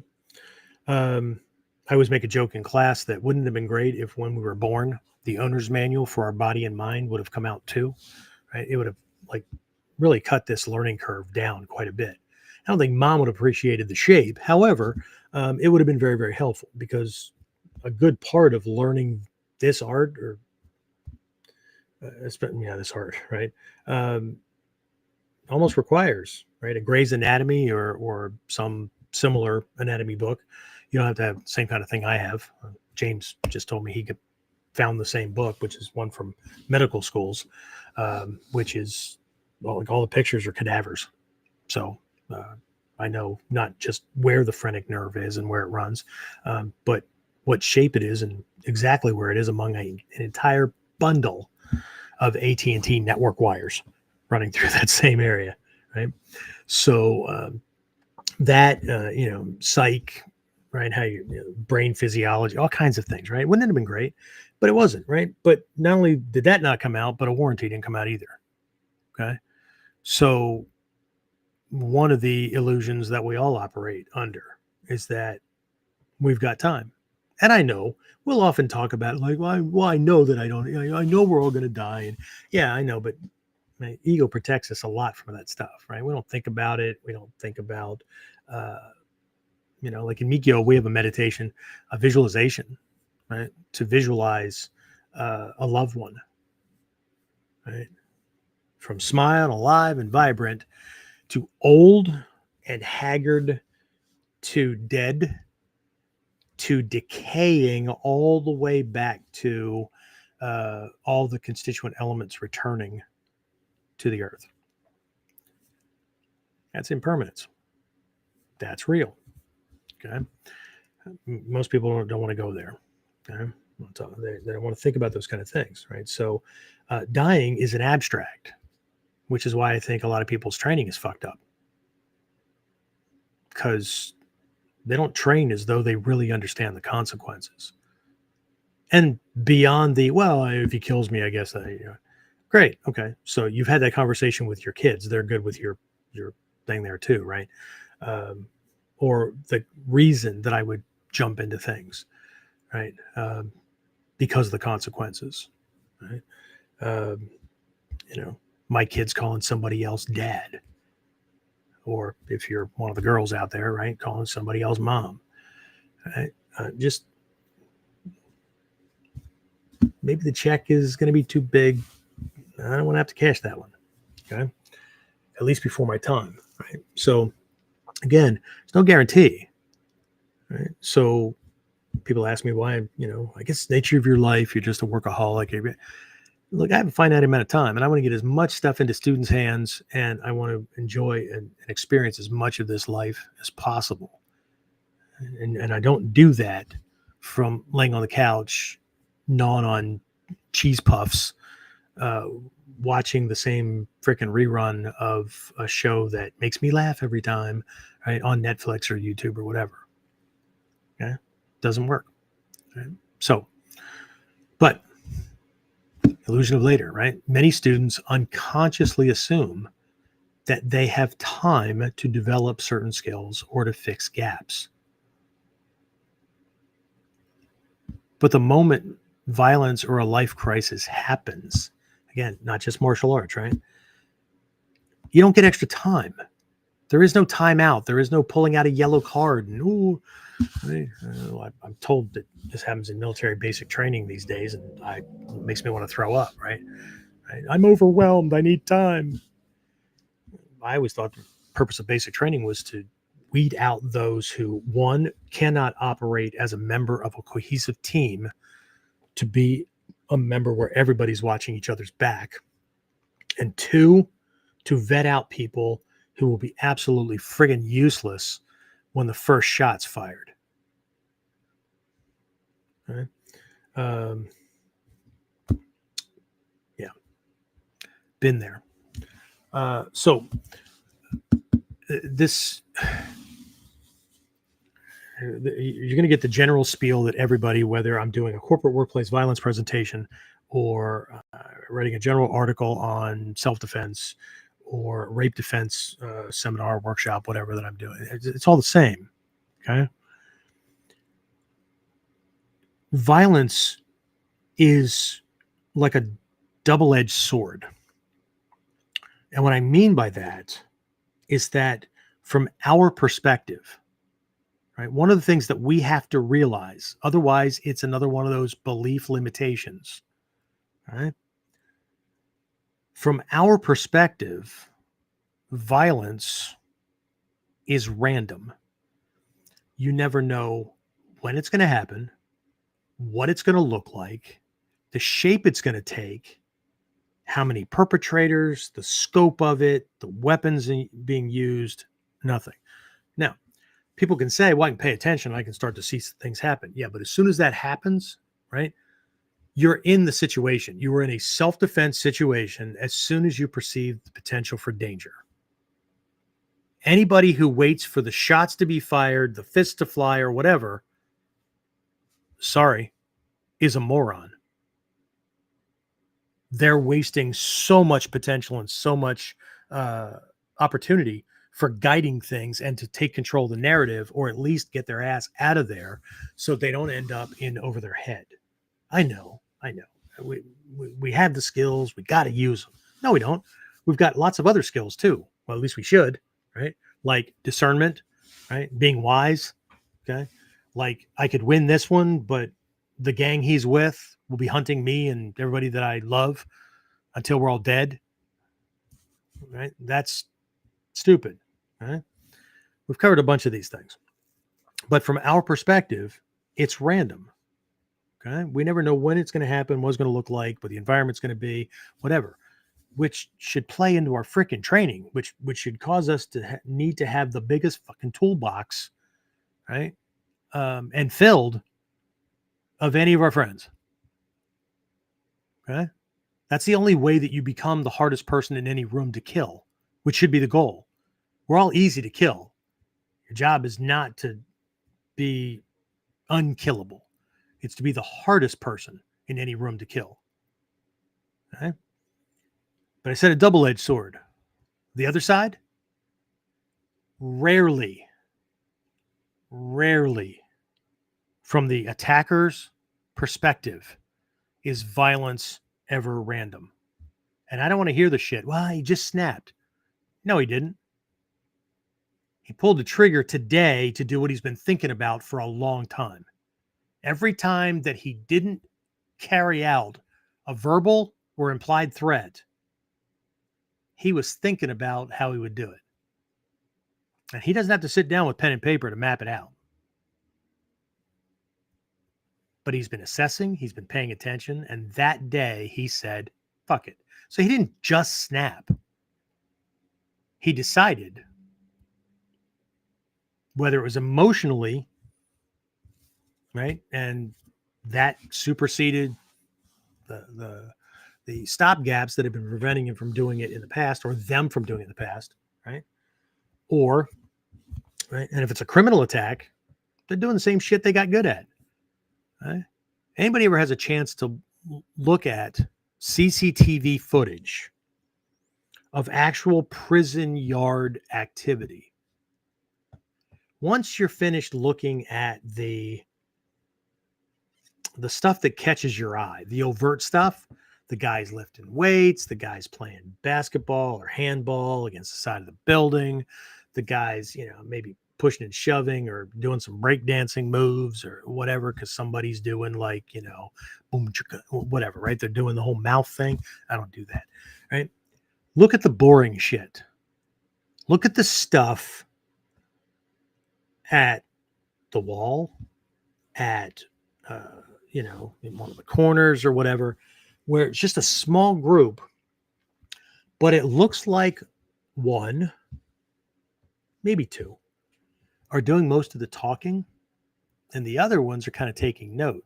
And sometimes they might actually be physically doing some things, right?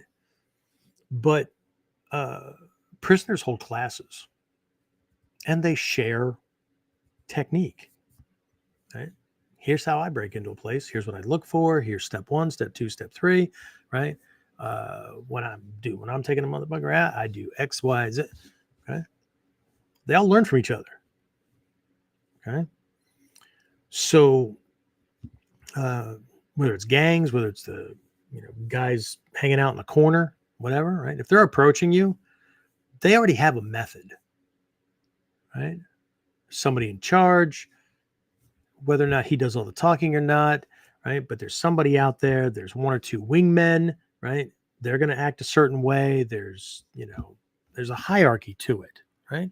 And they already start to do certain things. Like they fan out in a certain way, or they gather in a certain way, or they've already rushed to encircle you, right? Or triangle you if there's only 3, but you get the idea, right? So very rarely, I mean, we're talking from my experience and my research, less than 3% of all assaults or attacks or murderous rages or whatever is it what we could actually consider to be somebody just snapped and there was nothing that you could have done about it to foresee it, to plan against it, whatever.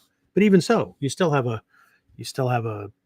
a chance in hell to make things happen. Okay. Now, if their planning out was to directly target you, let me tell you how phenomenally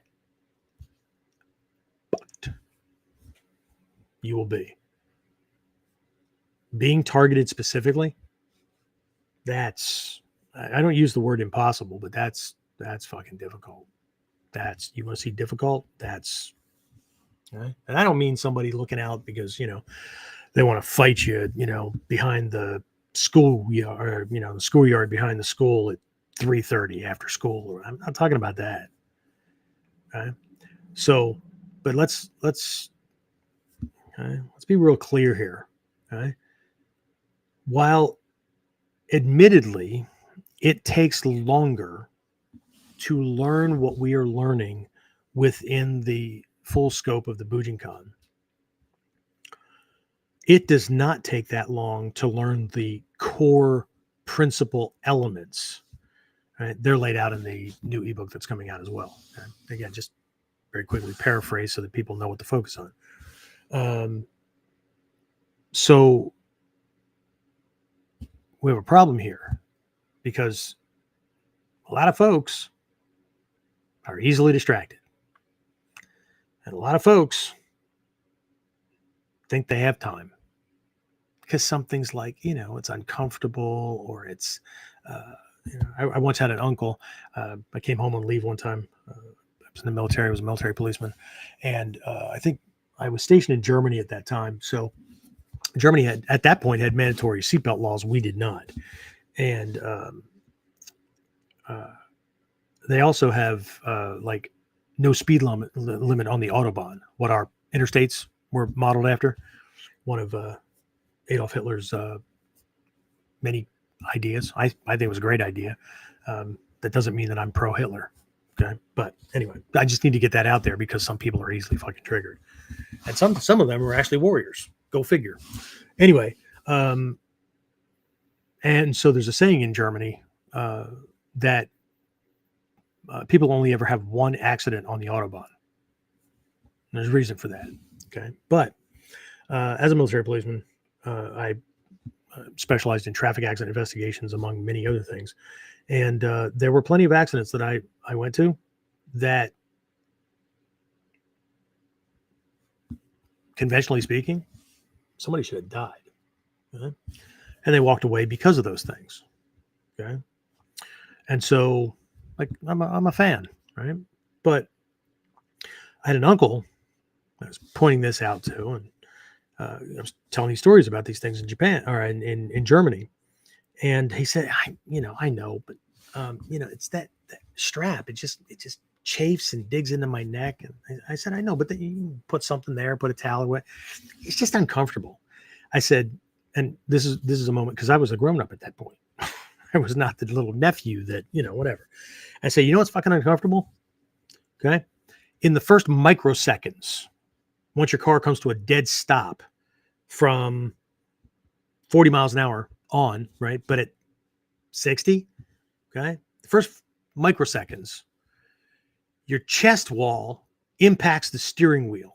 And at that time, things were made a little differently. So you could get one response or the other. Today, you're probably going to get more of one than the other.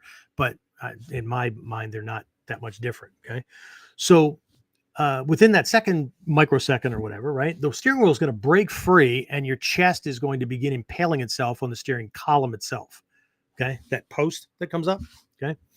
And then, right.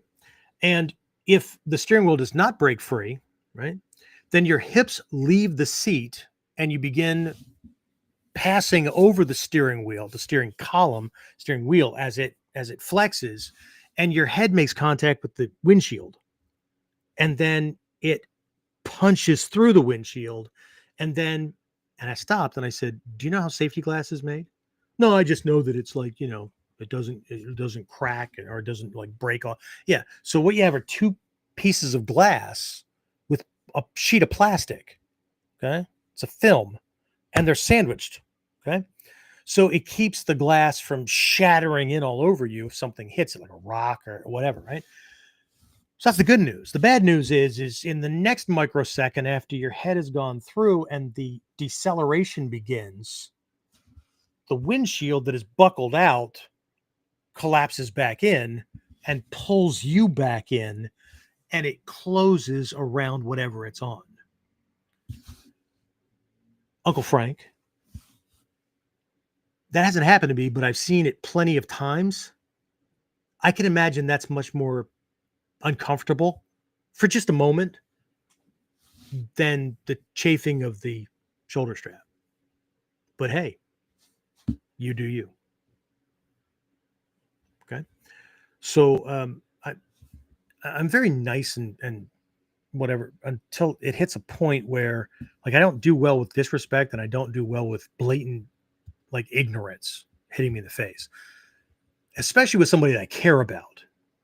And I just reinforced this. I was talking to a couple of students today in class, and I've told my kids this coming up, especially stepkids, because I wasn't their dad, and they thought that when I was being stern or reminding them of the rules or whatever, that hating on them or whatever. And I had to keep reminding them this is all done out of love, right? If I'm this way, it's for your best interest. It's not for me. I mean, like ultimately, I believe that everybody should live the life that they want to live. I care about you, and I don't want to see you behind bars, like in a coma, hooked up to life support, or in a damn morgue. I don't want to be burying you. Parents should not have to bury their children. Okay? So know this. If I'm correcting you, if I'm disciplining you, if I'm irritated or worse by your actions, it's because I care.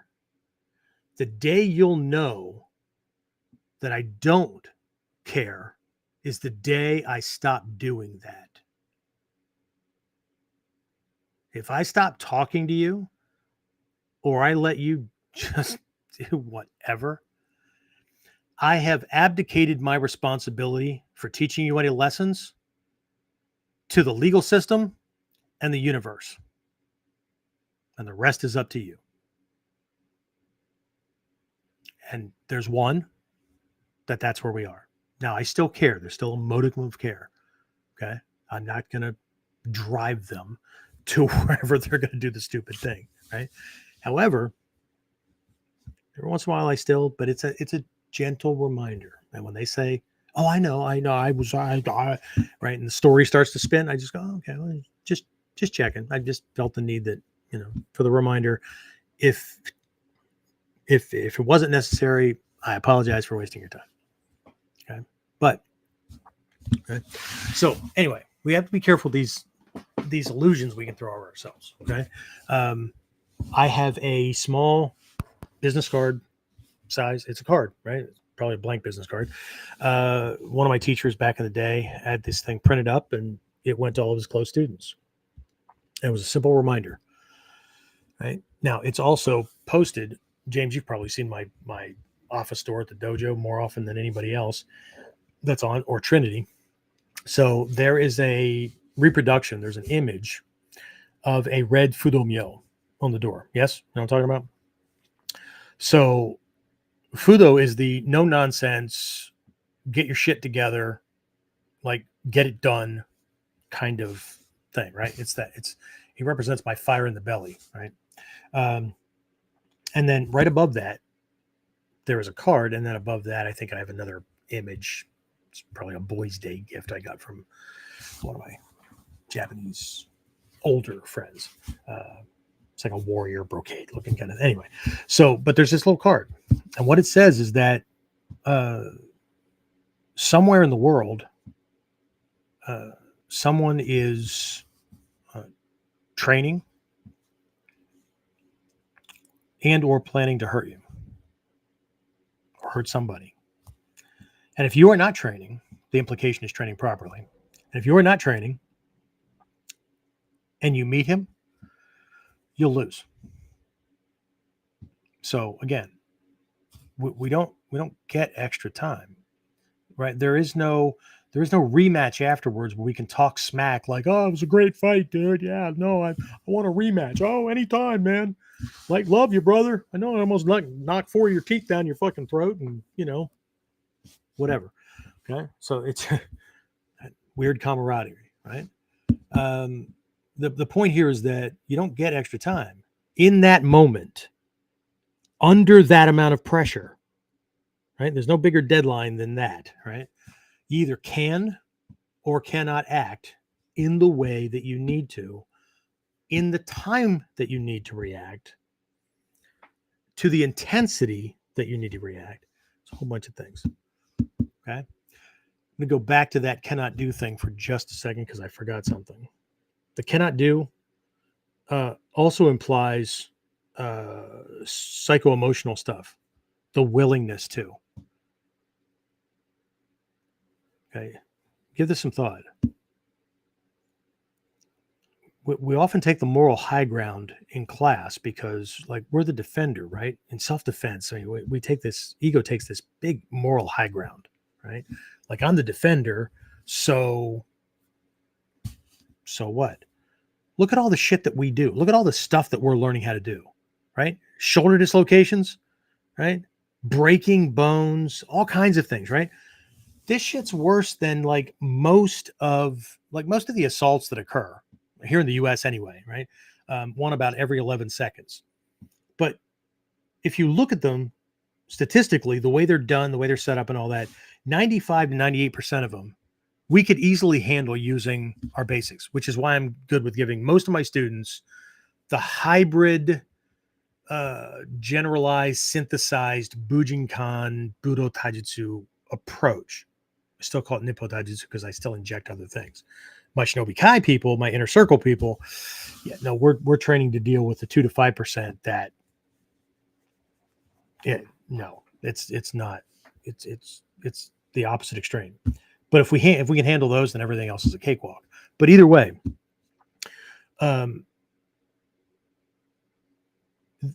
think about the things that we're doing, right? Most attackers aren't trying to do that, even if it is like knifing you a couple of times and stuff. And I know that's pretty fucking brutal, right? And you got stabbed 27 times and the attacker reloaded twice. I know it's a joke. Anyway, so but we're looking at look at what some of the moves do. Sword, knife, whatever, okay? We're not talking about just as brutal, right? We're talking, and if you understand, like, again, those of you who are coming to spring camp, we cover some of these mindsets for Kotoryu. These mindsets, the psychology, right, is about dominance. It's not about soft training, right? You are attacking this individual. In most of the lineages, you are attacking this individual on 3 levels at the exact same time. Okay? I mean, in the same bubble, right? Some are happening more before, some are happening more in the middle, that kind of thing. But even while the counter attack is going on, right? While you're applying your technique,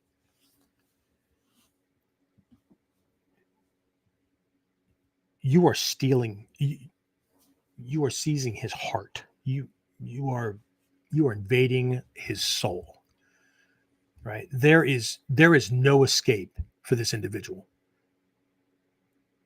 right?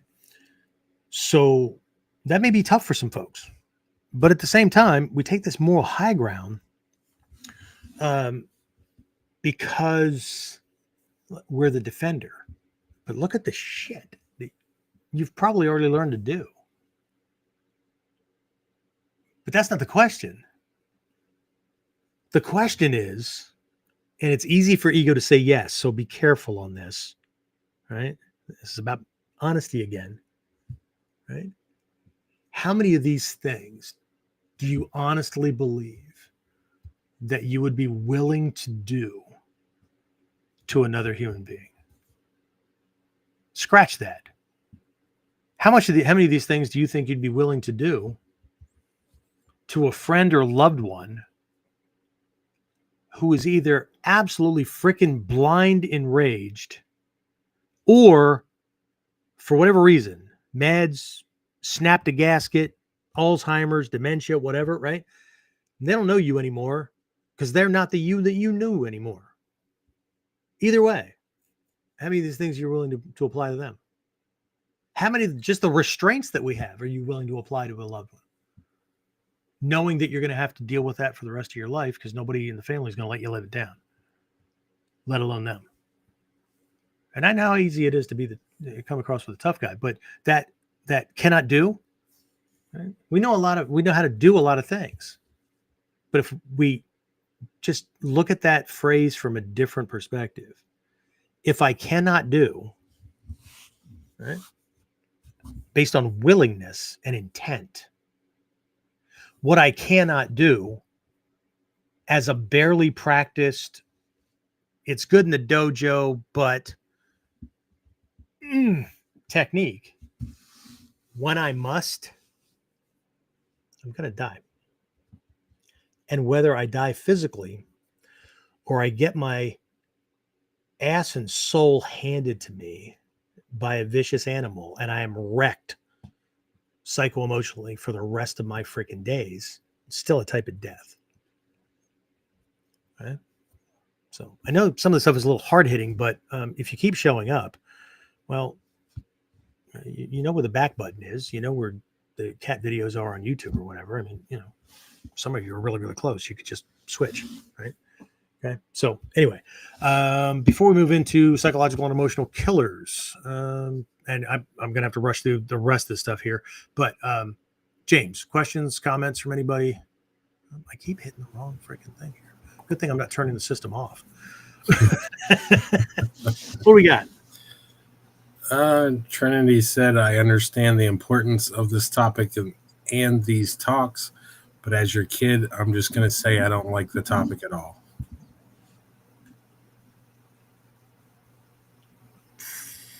From your perspective about you or from your perspective about me? See, that's a deeper question, isn't it? And this is going to lean one way or the other based on things I've already talked about. Remember? Right? Make sure you have that prep. Like most of my kids, there's a couple I'm not sure about because I don't think they're sure about themselves. And that's on the step side. But my kids, know where I stand if somebody were to try to hurt them. Now, if they can, you know, most of them are skilled, so they should be able to handle that. However, most of them know how far I'll go. Okay. But again, we're right back with the what's our relationship going to be like if they can't rest on the dad saved my life because they watched. Now, if they're not around, then they just know that I took care of the problem. That's an easier thing. But if they were in the moment, we were there, the attack occurred, and they had to watch the part of me they believe exists. They absolutely believe exist. But I can promise them they won't want to see. That needs to be handled. Right. So anyway, did she pop an answer up? Yes, she said about you and limited time. Yeah. She's my youngest, and the years spanning are way different, right? Because she's barely in her 20s and she just turned 62. So I have spread things out. So I get it. But truth is truth, yes? Okay.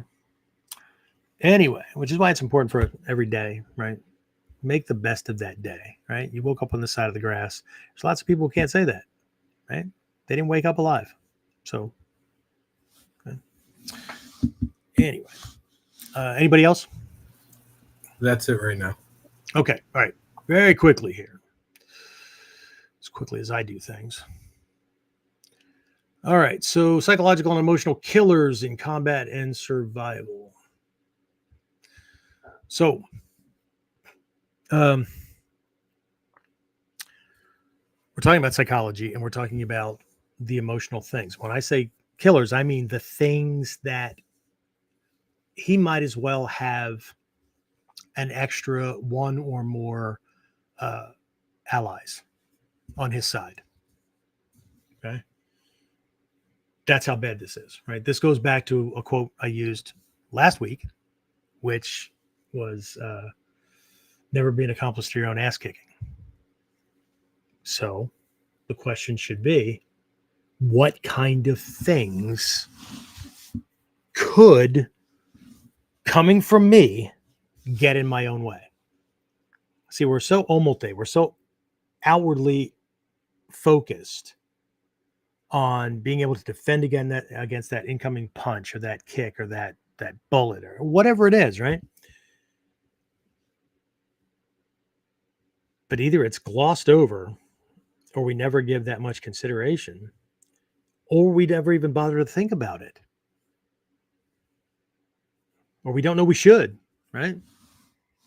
The internal stuff. Anybody that's ever gone through one of the Goma active meditation things that we have, we have one every new year as a goal setting thing for the new year. But I like to also do them for camps and stuff. And I think for this spring camp, I'm not going to do it in the middle of the day. We'll do it at the end of the Sunday thing. So people that have to leave early, we'll have an alternate arrangement for you if you want to do that. But we're going to get back on doing these things because I think people need booster shots on a regular basis, right? And as reminders, not because you need more chemicals pumped into your body. But anyway, so if you've gone through that, then you know that, right? We don't just set a goal and then envision the goal and then like assume it's going to happen, right? We break it down and look at the minor steps. Okay, well, that's a part of it, right? But then we also recognize, think about, and acknowledge things that the world could throw at us. People that routinely throw us off track, or we feel compelled to do whatever they want, right? They're always making requests of us and we can't say no or whatever, right? So there's always people that they've got a dilemma. They got whatever, right? There's also shit that can happen in the world that isn't planned, but what kind of things might pop up? And then we commit to whatever it is. I'm going to make sure that does not get in the way of the goal. Okay. Fantastic. Right. We do all that stuff in physical training. Okay? Well, we should anyway, right? Unless you're just doing kata and randori and whatnot in a bubble and you don't change your physical environment or do scenario-based kind of stuff where you're accounting for external factors that will play a huge part in what you're able to do. Okay? What if there is an absolute hard and fast no violence policy at your workforce, even if you were attacked? If you don't believe that's true, try being a cop for a while where you have to do minimum necessary to restrain the person. Does that mean that other things never happen? No, I'm not saying that. Okay. What I'm telling you is what the dictates are. Okay. Otherwise, you run the risk of losing your job, getting sued for damages, or ending up in jail yourself. And ending up in jail as a cop, not a good place to be. Okay. Punch the first guard or tough guy so you end up in solitary and freaking stay there. That's what I would do. Okay.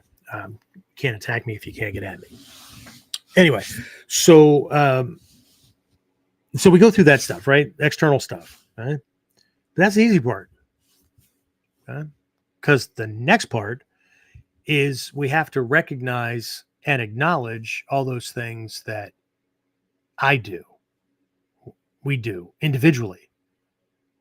Procrastination, all kinds of shit, right? Laziness, habit patterns that get in the way, not acting because we don't feel motivated. Who gives a shit that you're motivated? Is it necessary? Yeah, I know, but I don't feel like it.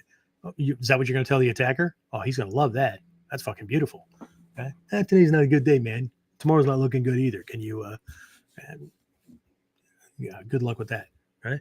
So, but what are the things that I routinely do that sabotage my plans, that prevent my goals from being realized?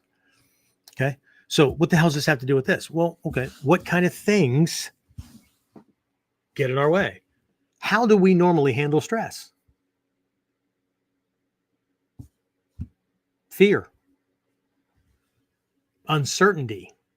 Some people are such a freaking control freak that as soon as they can't control the situation, they either have an emotional outburst, they frantically fumble for things, like their technique and finesse just goes right out the window, right? Or they fold like a really bad piece of Japanese origami.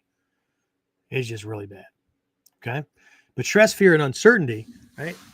These things, we talked about this last episode, right? With energy conservation and things that leak and bleed energy, right? These create mental energy leaks that prevent action. Okay. People don't freeze necessarily, right? When I say people don't, I'm talking about people in our realm, right? Trained people in the self-defense and martial arts world who know stuff, right? People don't freeze because they lack technique, right? They freeze because they lack the ability to shift into decisive action when it matters, right? They freeze because of overthinking, right? Well, there's 3 possible targets right in front of me. Which one do I pick? Fucking hit. You got like 200th of a second to hit something. Okay. Stop overthinking it. Right. So I need drills to force me to, at least in the beginning, to be an opportunist. Right. Some people fancy themselves to be a purist. So the kata has to be this way, or there's only certain predefined variations. Right. Well, good luck with that. Okay. You know, there's a saying in the military, right, that no plan withstands first contact with the enemy. It goes for your techniques as well, which is why we learn them as examples of the principles and concepts in action. And mastery is being coordinated and able to do fundamental movements guided by an overarching strategy and the understanding of how to apply certain tactics that fulfill the strategy, but make the application of any given technique easier. Okay? I know that's fucking harder to say and harder to do than like just step back, uke nagash, and step in and chop him in the neck. Ta-da! Ichimoji no kata. Okay? Well, aren't we all warm and fuzzy now? Do we have to learn Ichimoji no kata? Absolutely. Right? What does Ichimoji no kata look like when somebody's yelling and screaming at you and not throwing a fist? That's interesting, isn't it? Okay. Why can I comfortably say that at least half the techniques, I would even push it to closer to 70% of the techniques that we have, are all variations of Ichimoji no kata, including Ganseki Nage. If we understand the physical movement, we understand what we're doing, it's almost identical. Like to the kata, it's almost identical. Anyway, right? So this idea, right? This connects directly to what we were talking about last episode with this energy conservation principle. Too much hesitation, over-analysis, right? Doubt drains energy. It creates more stress. It creates more pressure. It taxes the endocrine system. It drops more cortisol into the system, right? It drains energy, leaving nothing for the moment of action, right? And it's not fight or flight. It's fight, flight, or freeze. So when somebody freezes, the energy's trying to go somewhere. It's just not directed. And the other thing too is that, you know, we can stroke ego and feel really great about our technique and our finesse.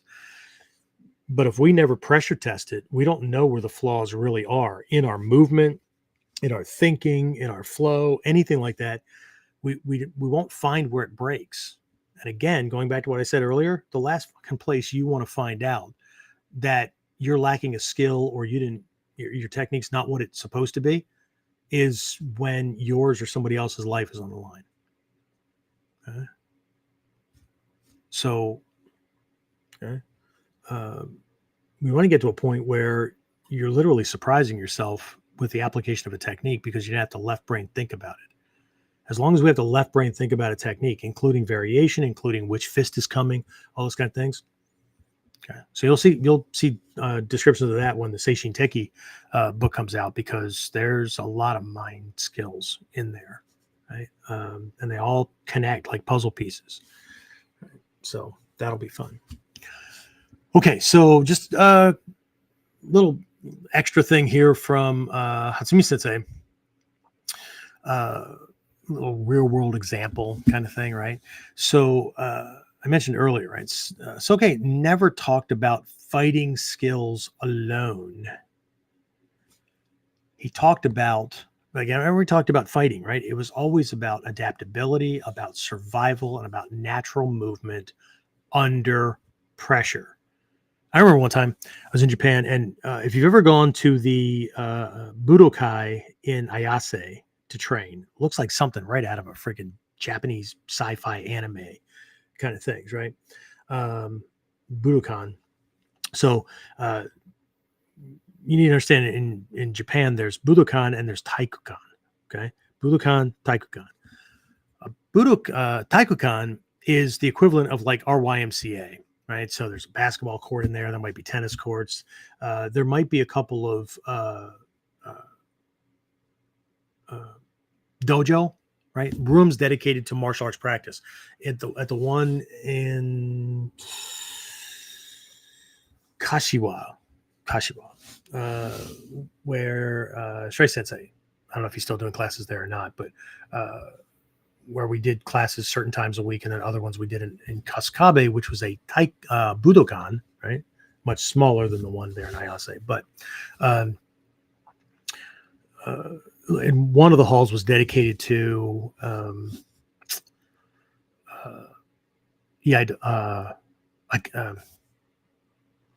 don't tell me. Kendo. Okay. So, and then this other one was split into two different sections, right? That they could combine or they could, use or whatever. But generally speaking, it's a fitness place, right? There's rooms with bikes and all kinds of stuff, right? A Budokan is a sport recreational facility, but it's all for martial arts. Like there's the one there in Ayase, there's even a Kyudo dojo, which means that there is an kind of a deck, right? And you go into this place from a door or an archway, whatever, right, onto this deck area where you'll be shooting from. And and that's covered, right, for inclement weather and all that kind of stuff. And long down the range, there's a covered place where the targets go, but it's an open grass. It looks like a courtyard if you're just looking out the windows and you don't recognize what you're looking at. Then there are these other dojo, right? We used to use one or combine them for Taikai, Daikomyosai, those kind of things, or they can be split.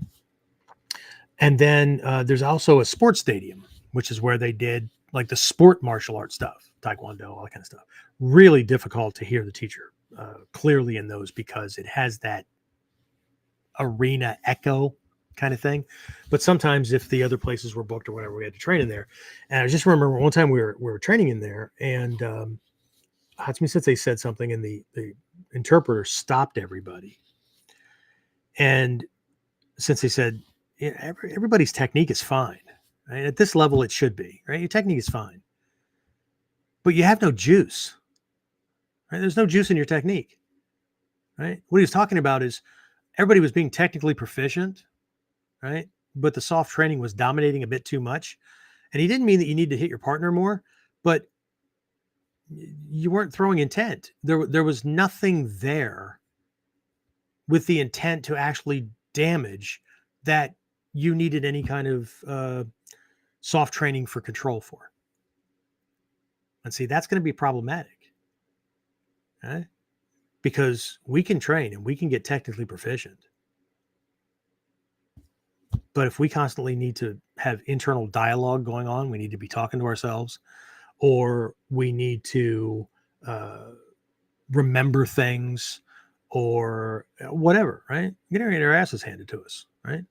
Or if we don't train with these emotional things, right? Or we don't train sometimes with a partner, right? Is allowed to dictate the time or do a surprise attack or whatever, right? That allows us to desensitize to that kind of stimulus. Then we're not training under pressure.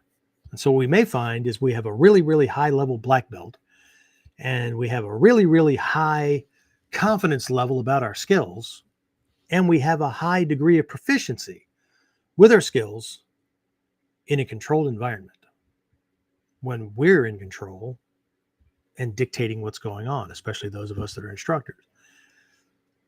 But then we find ourselves in a situation where this guy's coming at us with blind rage, attacking in a way that we haven't seen in the dojo, right? Or it's actually a real world thing, and we've been hit 1, 2, 3 times before we even realize, holy fuck, I'm being attacked, and we've got to get our head back in the game and recover, right? Anybody ever like train that way? Where I'm not telling you your partner has to like bash you around a whole bunch, but you do things to create a disorientation, and then the attacker like goes, and you've got to sort it out on the fly. Oh, and by the way, they're not right in front of you; they are in a range that's dictated. That right, you don't know which direction they're going to come from either. Okay, just like the real world, right? If we, a lot of folks get their asses handed to them, but lots of training. But the guy on the street, it's kind of like doing firearms training, right? Most people in firearms training train obviously to be the winner, and that's all cool, right? But they tend to train like the bad guy has the same kind of safety considerations that they do: legal liability, uh, not causing collateral damage, being aware of your backdrop, those kind of things, right? Bad guys don't give a shit about that. It's spray and pray. They don't care how much the ammunition costs. They don't care, right? Mm-mm. Right? They A lot of them don't care about cover and all that kind of stuff because they already have a zero value on their own life. They know they could die any day, right? That's who we need to be able to take out. But people train like, he's going to be ducking bullets like we are. Maybe, maybe not. Maybe he's going to be an easy target, but maybe he doesn't give a fuck. And like the time he could waste avoiding your shots, right? He's just spraying, right? Because he's willing to die taking you out because he answers to the daimyo or the drug lord or whatever they're called in today's world. Okay. So this lesson as a whole, right, is a massive call to action, okay? To train in ways that not give you more moves, not give you more techniques. I mean, they're good. We need them, right? But to train in ways that eliminate hesitation, eliminate or at least control the fear and what that does physiologically, right? In diminishing power in strikes and changing accuracy and precision striking or the ability to take things, right? Unnecessary energy leaks that we talked about last episode, and we need to do this long before the moment of truth arrives. I mean, I hope for everybody's sake, right? I hope for the rest of my life's sake, right? I've been good for a couple of decades now. But I hope that you go to your grave or your urn or whatever you're going to, never having to need this stuff. I know it seemed like just a complete waste of time and effort. Like, love to try my stuff. You know what that implies, right? Okay. That for you to try your stuff, somebody's trying to beat, break, or kill you, take you away from your children, whatever. Okay. So I don't wish that on anybody. Okay. I hope that everybody goes to their grave having enjoyed the training. And this is a good memory that, that was a good learning experience. I'm glad I didn't need it. Okay. But that's not why we train. Well, that's not why I train. And it's not the perspective that I pass on to my students. They'll still train the way they want to train. They'll still have the same mindset, which is evident when they perform. And it's all good. We have fun. And well, I can say that some of my folks are training for the right reasons. They get in their own way in different ways, right? And a lot of those things I just like casually mention, right? But I let them know that like their skill set, right? You're doing well, right? But the corrections I'm making for some are things that they do that are getting in their way in the dojo because of the standards or whatever. But some of the things, they tend to be overthinking things instead of like my knee-ons and above, right? If they make a mistake or something doesn't feel right, right? They learn to, they need to focus on adapting and getting it into a, okay, this is right or better on the fly, or letting it go and letting it change into something else on the fly, right? Because that hesitation and habitual resetting, that's the problem. Okay.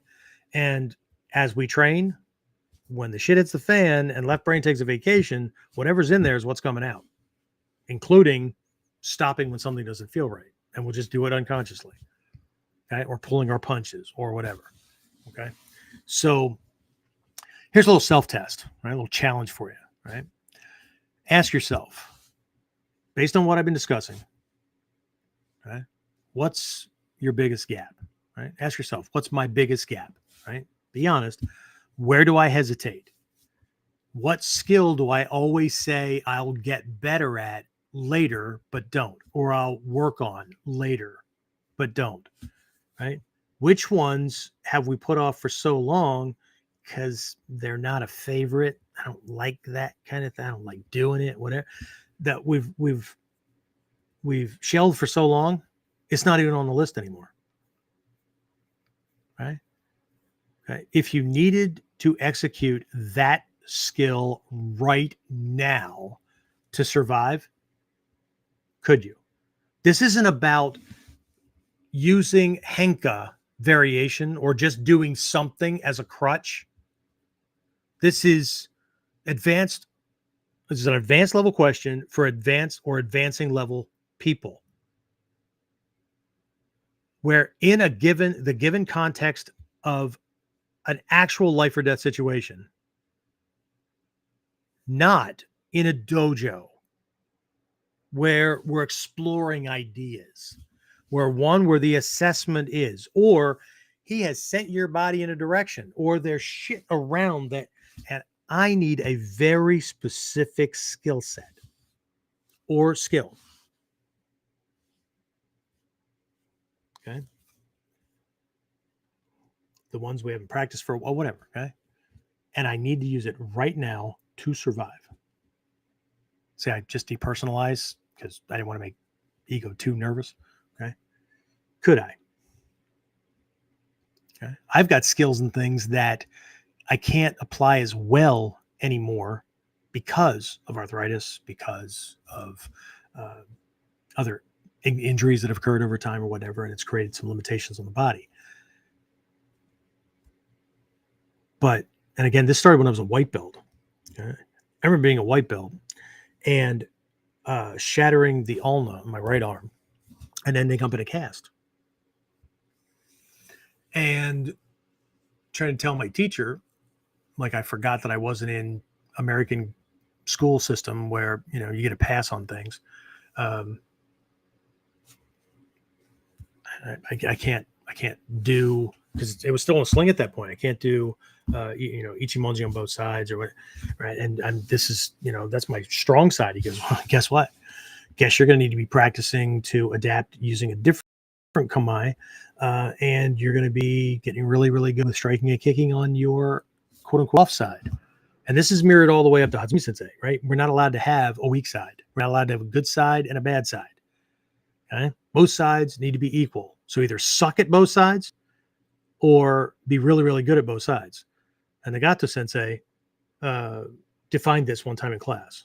Well, more than one time, but he said, you know what same means? It means a master teacher knows what they're looking at you from across the room, and they can't tell which is your good side and which is your bad side. That's how good both sides need to be. Because you never know which direction the bad guys come from. Okay. Later on, and I was still in the intermediate stages, I was going to be tested for my NIKU, so my second Q. And at that point in the curriculum, handsprings were in the curriculum. That was the Tai Jutsu. Broke the same arm, by the way. And so I went to this, seminar and wanted to train, and I pulled this phrase that I have now come to hate, and I know why my teachers have always hated it. Here's the phrase: they give you something, or you mention, okay, I'm going to do this, But the problem is, I don't give a shit what the problem is. Okay. If you can't fix the problem, or if you can't put that thing aside, then you're going to have to adapt around it, because the task, the responsibility is still required. Life doesn't pause because, well, see, the problem is no. Okay. So it was in a sling, and I was required to do handsprings. And he said, well, actually, my arm was not in a cast. It had just come out of a cast. 6 weeks. I was at 7, 8, something like that. And it was still like unsure that I was able to do this, because I blown this apart this way. It was reset and stuff. And he said, well, then what you're going to have to do is you're going to have to put a forearm down on one side and use the hand on the other and get yourself over. And I just kind of looked at him. He said, look, my job is to make sure that you have the skill sets. And I don't think you're thinking big enough about this, because if you're only thinking about the dojo stuff, you're not thinking that there's the possibility that, you could be shoved backwards over a couch or other piece of furniture or whatever, and have to be able to control your body where you can't use your hands or whatever and land on your feet. Right. And so you need to start seeing these things as a blessing, right? Because this is forcing you to adapt in ways where they'll see it as a neat idea, but chances are never going to work on it. You don't have a choice. And I'm helping you out with this. 1, you will test. And 2, no, you cannot not do your handsprings. So either do them one-handed, no-handed, or do the modified version. I passed my test. Anyway, so, but, it's not a Western thing anymore, right? Who's mean and he doesn't understand and you don't get it. You don't know my life. Well, you want to keep it. That's what you hired me for. Okay. You put your life in my hands until you get to a point where you can do it for yourself. Until then, and especially if you don't know or have never thought about the kinds of scenarios, not just the techniques and not just the attacks, the environment you may be in, all that, right? Like, anybody practice techniques or fighting on a stairwell, right? Where you're either on the downside or the upside, right? Or on a curb, right? Or between parked cars, door open or not, right? Getting slammed into like a protruding side view mirror, that's quite an experience, okay? Or being able to take somebody down, like in Hambo Jutsu, right? Take somebody down between parked cars, and then exploit the gap in the wheel, right? That's holding the tire, right? It's got these openings and stuff like that, right? Slide the end of that stick in there and apply a musodori, or what would it be, ski iri, right, against that arm, because you're taking full advantage of the environment. Huh? If you don't train for it, chances are it can't come out. Okay. So there's a little self-test for you. Okay. So here's your big call to action, right? Listen, reflect, and especially act, right? This goes for all of these lessons. I'm giving these things away for free. Okay. KUDEN, it cost me to run these things, but you're getting it for nothing. Try to not do what most people do with things that are free. Free has zero value.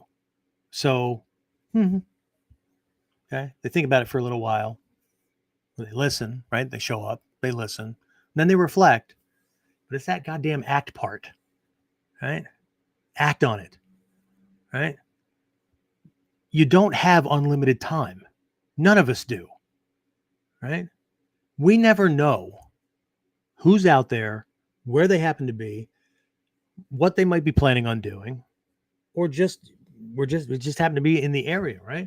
And we don't know when our paths may cross with theirs. Mall, grocery store, work, whatever, right? And shit happens. Okay. So here's the assessment part. Where do you need to fix your quote unquote cannot do's before life makes it a life or death issue? I know I ended this one at more heavily in dark than I normally do, but I haven't done a punch in the face wake up call show in a while. So now I can't say that for a while. Anyway, all right, close my screen up here. There we go. All right. So James, what do you have? Questions, comments about this stuff first? The only comments were from Dave. A lot of companies have fired people for defending against robberies. Yeah. And I love training at the Budokan. Oh, yeah. Yeah. Anybody who has not trained on an actual authentic Japanese tatami, a mat, is missing a really unique experience. Because tatami are not there to protect you from impacting with a hard surface. Now, you can get tatami that are softer. They're usually sold for like schools and things like that, right? But they're nothing like what we normally think of as a mat, right? The tatami protect the floor from getting scuffed up and damaged from you hitting the floor. So good luck with that, right? That was like my favorite part, like learning this whole thing with tatami, because they look a little puffy, but they're not. You have the actual tatami, which is this compressed, like compacted material. I don't know what they make it from today, but in the old days it was like grass and like woven and stuff like that. Really, really hard. And then you have tatami omote, which is this outer sleeve that goes on, and then they would have to change that out once or twice a year. I know. Was that Sumaya Sensei's dojo? Sumaya Sensei? Yeah, Sumaya Sensei's dojo one year when they had changed out the omote tatami the week before I was there. And so all these tatami skins, right, were hanging out, or not hanging, but they were just kind of lumped out in a mound. And what they were waiting for was because it had rained, so these things got damp, and so they were waiting on, I guess the next week, right? All the students were going to get together and roll the mats. Then they would be tied and soaked in water and stuff like that, and then be used. The recycled tatami skins that get torn up and holes and worn down and all that kind of stuff get recycled as they're the sword targets, the stuff that's rolled, right, put up, okay, so they get recycled before they get thrown away. Okay. Yeah, cool stuff. But I miss the air. I miss the culture is different, so the feel is different, and that gives you a different way to kind of approach things too. But anyway, I don't know how many people. Maybe I'm just weird, right? I go to immerse myself in things and not just go to class. Anyway, what else? Anything, James? Anything stand out for you that you would add, or that I missed, or whatever, or that you see a lot in the dojo based on some of these things that I've kind of identified or called out?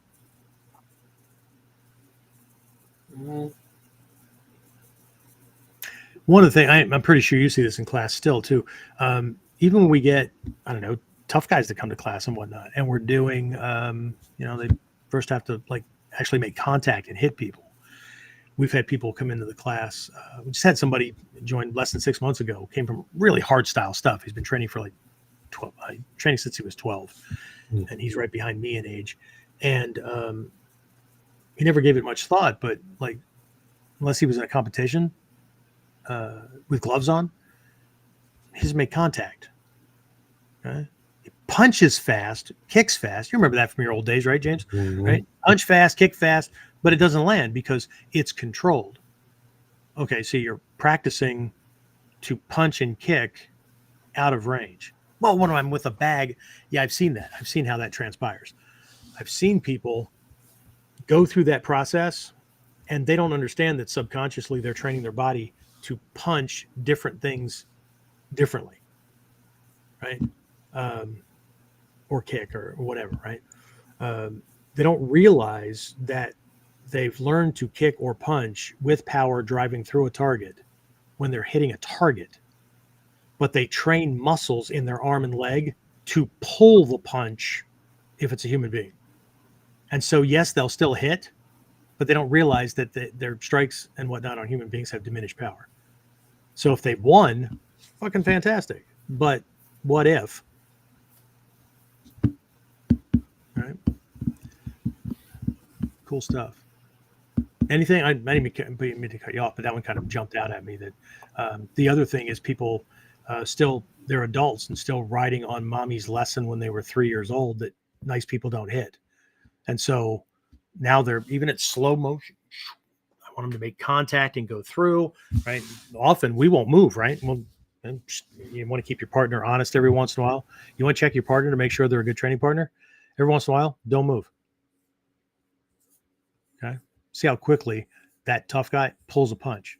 And then we say, no, you got to make contact. I mean, the adrenals have to kick in so I can ride that. Part of the flow isn't just going with you. Part of the flow is going with that flinch response and checking to see if when I'm startled, the come is what comes out, or if it's whatever, right? And I don't want to hurt you. Okay, well, see, here's the way this works, right? In a martial arts school, right? I've trained to get out of the way. So if you hit me, it's my fault, right? What's your job?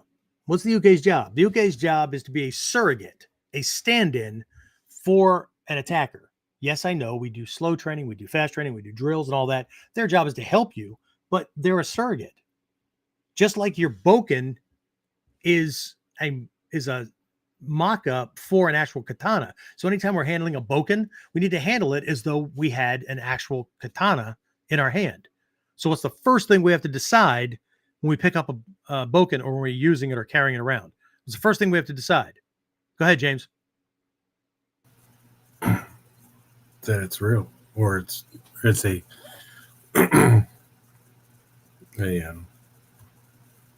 Is it sheathed or not? Right. How many people pick up a friggin' boken, buy the blade, and then, you call them on it, they'll go, well, I wouldn't really do that with a real one. Under duress? Yeah, okay. Let's play that little game.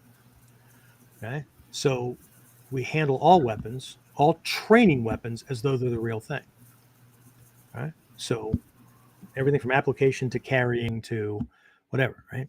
So the uke is the same. The uke is a surrogate for the attacker. So if the uke is not going to make contact with you because they're afraid of hurting you, why the hell would you move? If somebody's throwing a punch at you with no intent to land it because they're just trying to scare you, if you move, you show your cards. You show them what you're able to do. And you also show that you have no discernment beyond the physical.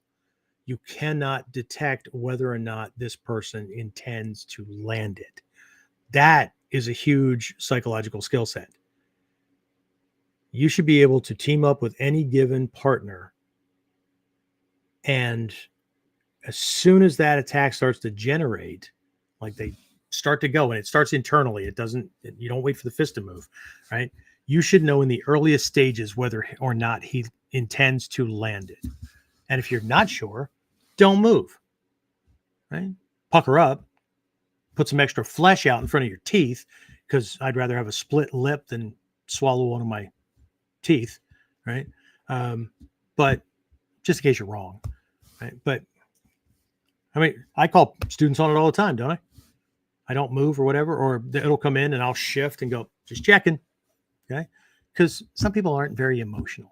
They're just kind of, James, you know what I'm talking about, right? but either way, right? If we're not working that in, then things get problematic and whatnot, right? But I think the hardest thing to find, the most difficult piece of training gear to acquire for yourself in your entire career is a good uke. Because they have to be invested in helping you get better, not cheating for you, helping you get better. That means being authentic. That doesn't mean full speed blasts and all that kind of stuff. At whatever speed we're working, their job is to be a stand-in for the attacker type, throwing that particular thing and using that particular logic that we set up as the scenario for this particular demo, this particular technique, this particular engagement.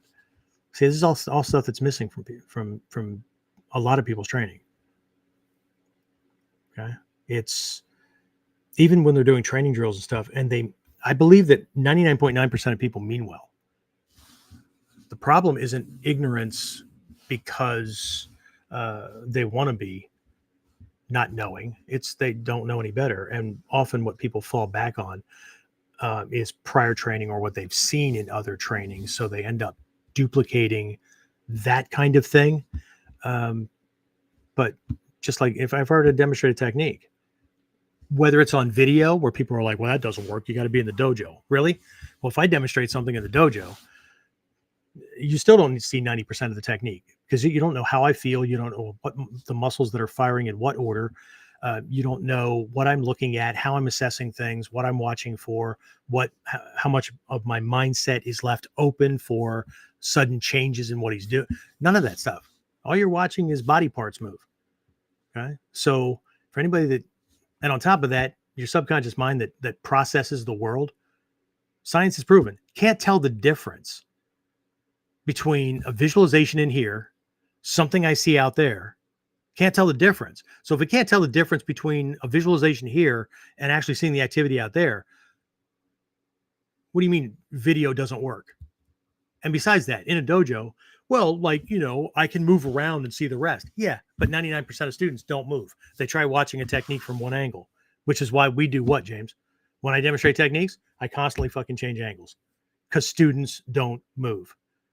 And I need for them to see more sides of the technique because of all the shit that we missed from a two-dimensional perspective. And that's still eliminating. They can't see from straight up, so they can't see how the spine's moving this way, weight distribution as it shifts. They can't feel that stuff, and they can't see straight down. Right? So right, we try to shift that as much as possible, but these are only some of the gaps. Okay. It's not, I don't think anybody's going to lose for lack of technique. And we can win a lot of fights, right? We can win a lot of things, but it's against, remember, this stuff shines against somebody who they're surgically precise.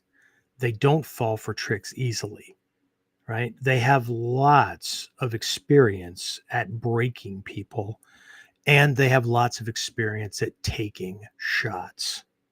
And I don't mean throwing them. I mean getting hit.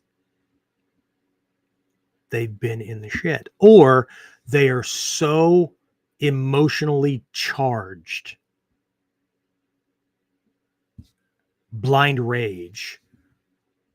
And, that kind of stuff, right? That they're so jacked. They're not thinking clearly. You have to control them at a subconscious, unconscious level, not at a conscious level. What you think should hurt them and knock them down. Well, sorry, it doesn't, right? If we don't hit the disconnect points, whether they feel pain or not, like if I hit Uko right here and you hit it correctly, there's a whole bundle in there and then the vertebrae shifting. Right? It's not about pain. It's not about knocking a compliant partner around, right? This guy could feel no pain. He could be absolutely jacked.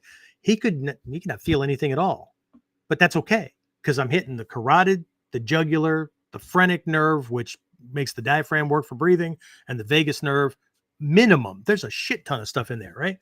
That is a turn off point.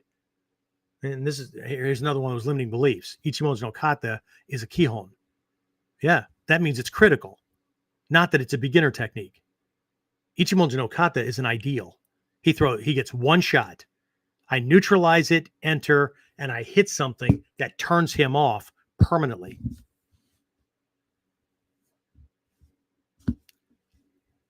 That is how that's what the training's supposed to be, which is why we don't just ad hoc go banging around on each other, right? Because this shit is designed to take bodies apart, not score points.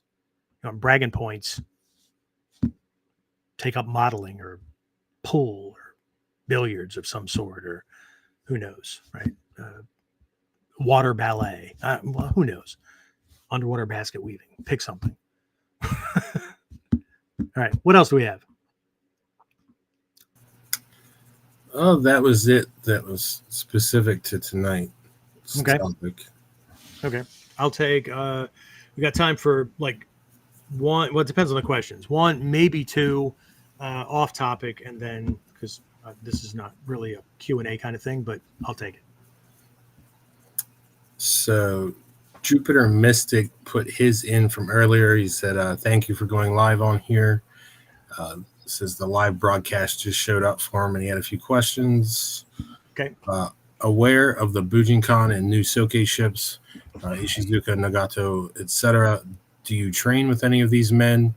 And is the organization itself active? I live in Hyogo-ken, but not involved with the organization. Okay. To be absolutely transparent, right? I have not been back to Japan since just before COVID. So I'm a little out of touch. I have people filling me in on some things. The organization itself is active. I can't speak to the dynamics between the different soke or how things are working out that way. I do know classes go on more and more. Which ones I've trained with, as far as the soke go, Nagato. Now I've trained with almost all of them. Sometimes they were just training partners, like Furuda Soke. He's doing Togakure. No, he's doing Kumogakure. I've trained with him as a training partner. Very, very good. As far as teachers, I consistently train with Ishizu Sensei, Nagato Sensei. Who else do we have? Noguchi Sensei. Seno Sensei has passed. He was one that I trained with quite a bit. Oguri, I believe that he would have been one of the soke. He passed even before Seno Sensei did. He was phenomenal. Not all these guys are good. They just have different kind of slants to things. And now, because they're soke of certain things, they have to kind of lean in that direction. Although, please remember that even though the soke of the new the new soke of the lineage, that doesn't mean that they throw away all the years of the principles and concepts and whatnot. So as the soke, they're charged with passing on that particular lineage as it is, right? But remember that every soke's job is also to upgrade things. So I think what you're going to see going forward is, yes, the principles and concepts stay the same, but all these lineages are going to look more, they're all going to have influences from, right, the other ones. Okay. So as far as Daishihan, Japanese Daishihan, Shrei Sensei, he's focuses almost entirely on balance breaking, yours and his, the bad guys. Who else? That's my big ones. Those are my big go-tos. Yeah. Anything else, James? But speaking of I mean, it's still active, all that kind of stuff. But I don't want to speak ill of anything or whatever. And it wouldn't be ill. It would be, I've gotten word back from students who have visited, one I just touched base with today, got caught up with, that even before, well, what I can speak to is even before the soke ships were divvied out, right? There was we'll call it I'm going to call it a power play, but it was a maneuvering among those who ended up in senior positions.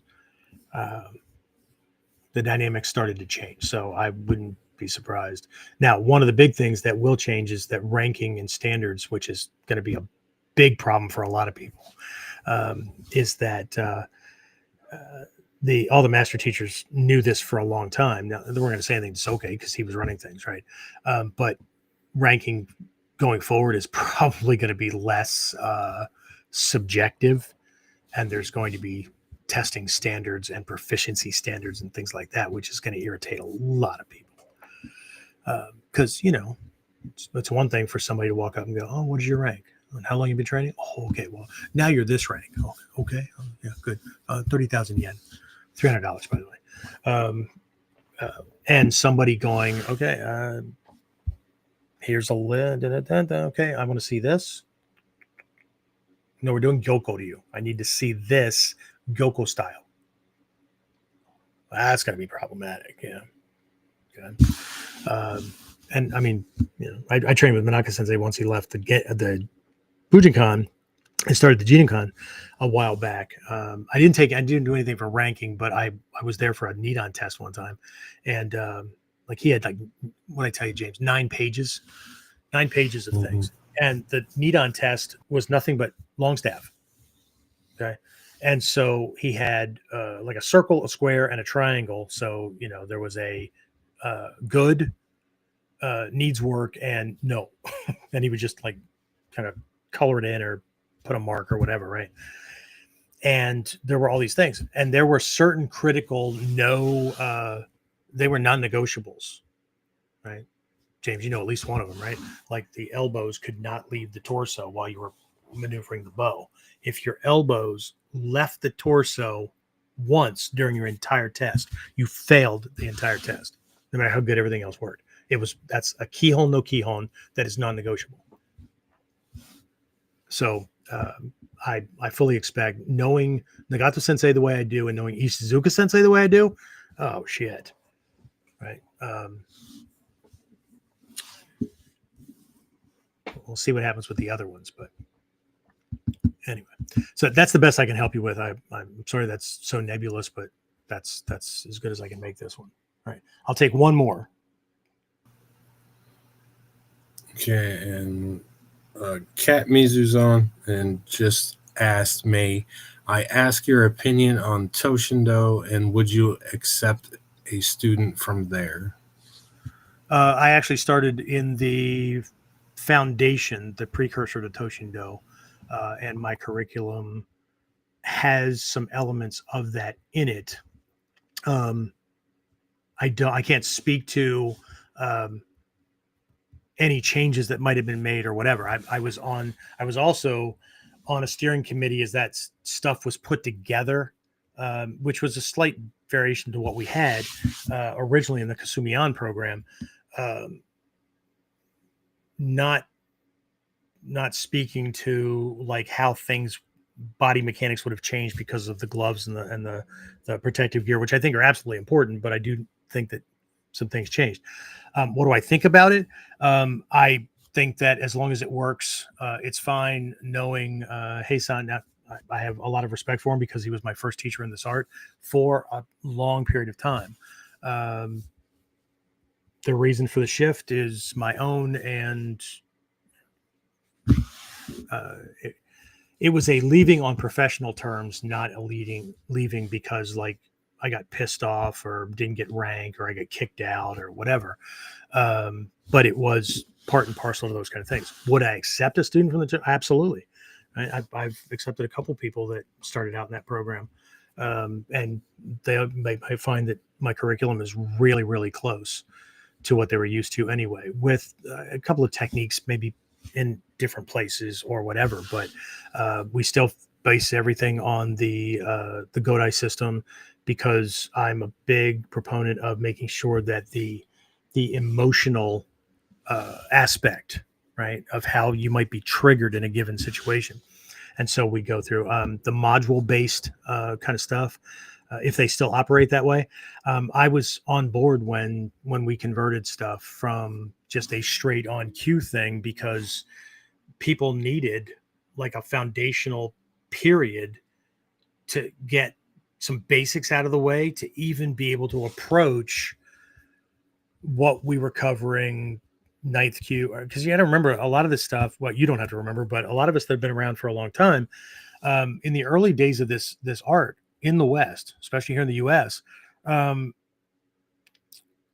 9 out of 10 people that walked through the door or came to a seminar or whatever, to do training. And this is where people got all like, got a bee in their bonnet, or I don't know, carrot up their ass, or whatever it was.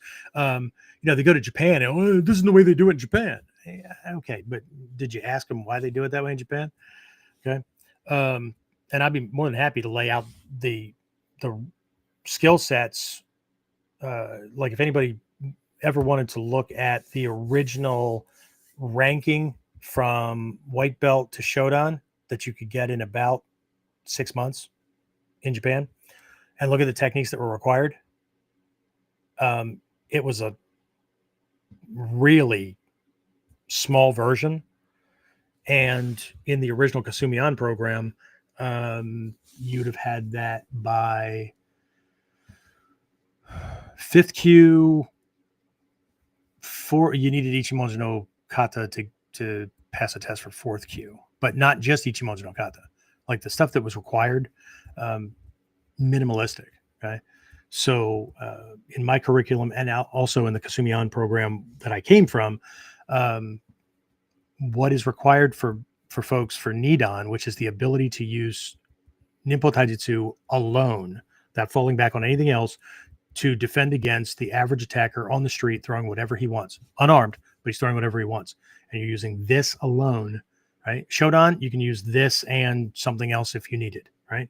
But for Nidan, just that. Discussions back and forth, or listening to Hatsumi Sensei describe his thoughts about requirements for different Dan ranks and whatnot. In the way he was promoting people, that was 8th or 9th Dan. So yeah, there's a difference. Okay. But anyway, I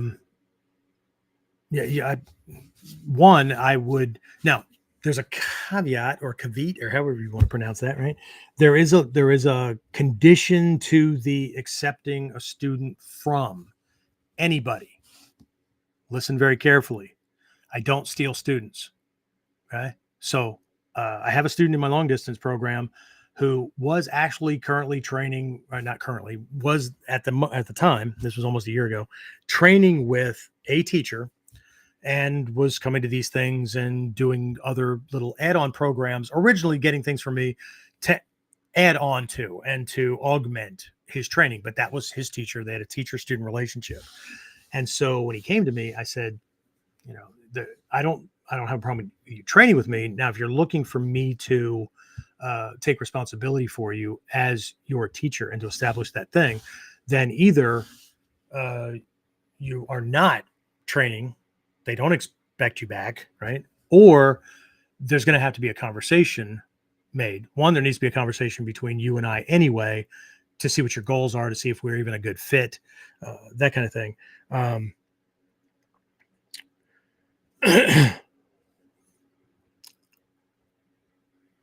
If you're still staying with the other teacher, then I just understand you're training with me. It's an augmentation, but they still need to know, because while Hatsumi Sensei always said you need to train with different teachers, get different perspectives,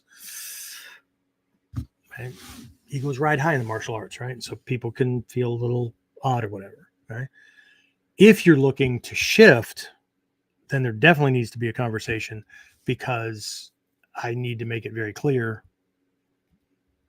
between at least you and I, and you need to have that conversation with the other instructor, because I am exposing myself to, whether the conversation went well or not, I'm exposing myself to another instructor directly confronting me, implying theft of student, or indirectly attacking credibility, reputation, those kind of things. Okay. So let me just be very clear. I'm not trying to pull anybody away from their teachers. I'm not trying to undermine any kind of thing, right? This is the way I teach all the time. This is but this is, in all honesty, this is a way that, right, I do market my programs and the dojo and whatnot, but it's like It's like a drug dealer, right? Here's a free sample. You want more, right? We've got other programs for that. But we need to be clear about how this all works. Okay, so I normally require that anybody that's even considering it, that we set up a Zoom call so we can have a discussion, so I can at least know what your goals are, what your background is, that kind of thing, and to see. I mean, if we are going to go forward, then what would be a good program to fit you into, those kind of things, right? So, but again, I need to be very, very clear, right? I market, or I promote, and I present my approach, and so I'm looking for people that are looking for that kind of thing.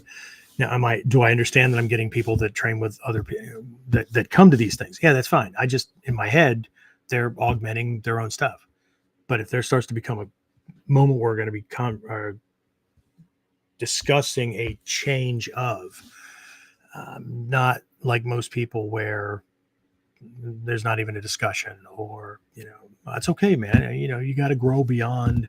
While that is true, anyway, any responses to either of those, James, or because that's what I'm going to call it. Hopefully that was valuable to anybody else that might have had the same kind of question. Toshi, no or not?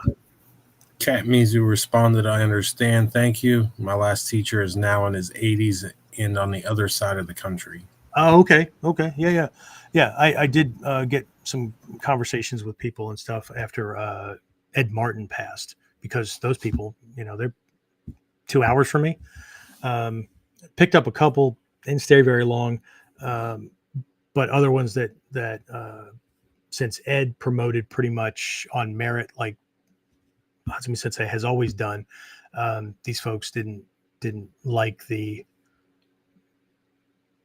requirement to test, to have to demonstrate skill proficiency, right? And some people contact me because they don't think they got promoted, and they thought they should have, and their teachers held things back, or all those kind of things. And will you help me get my black belt?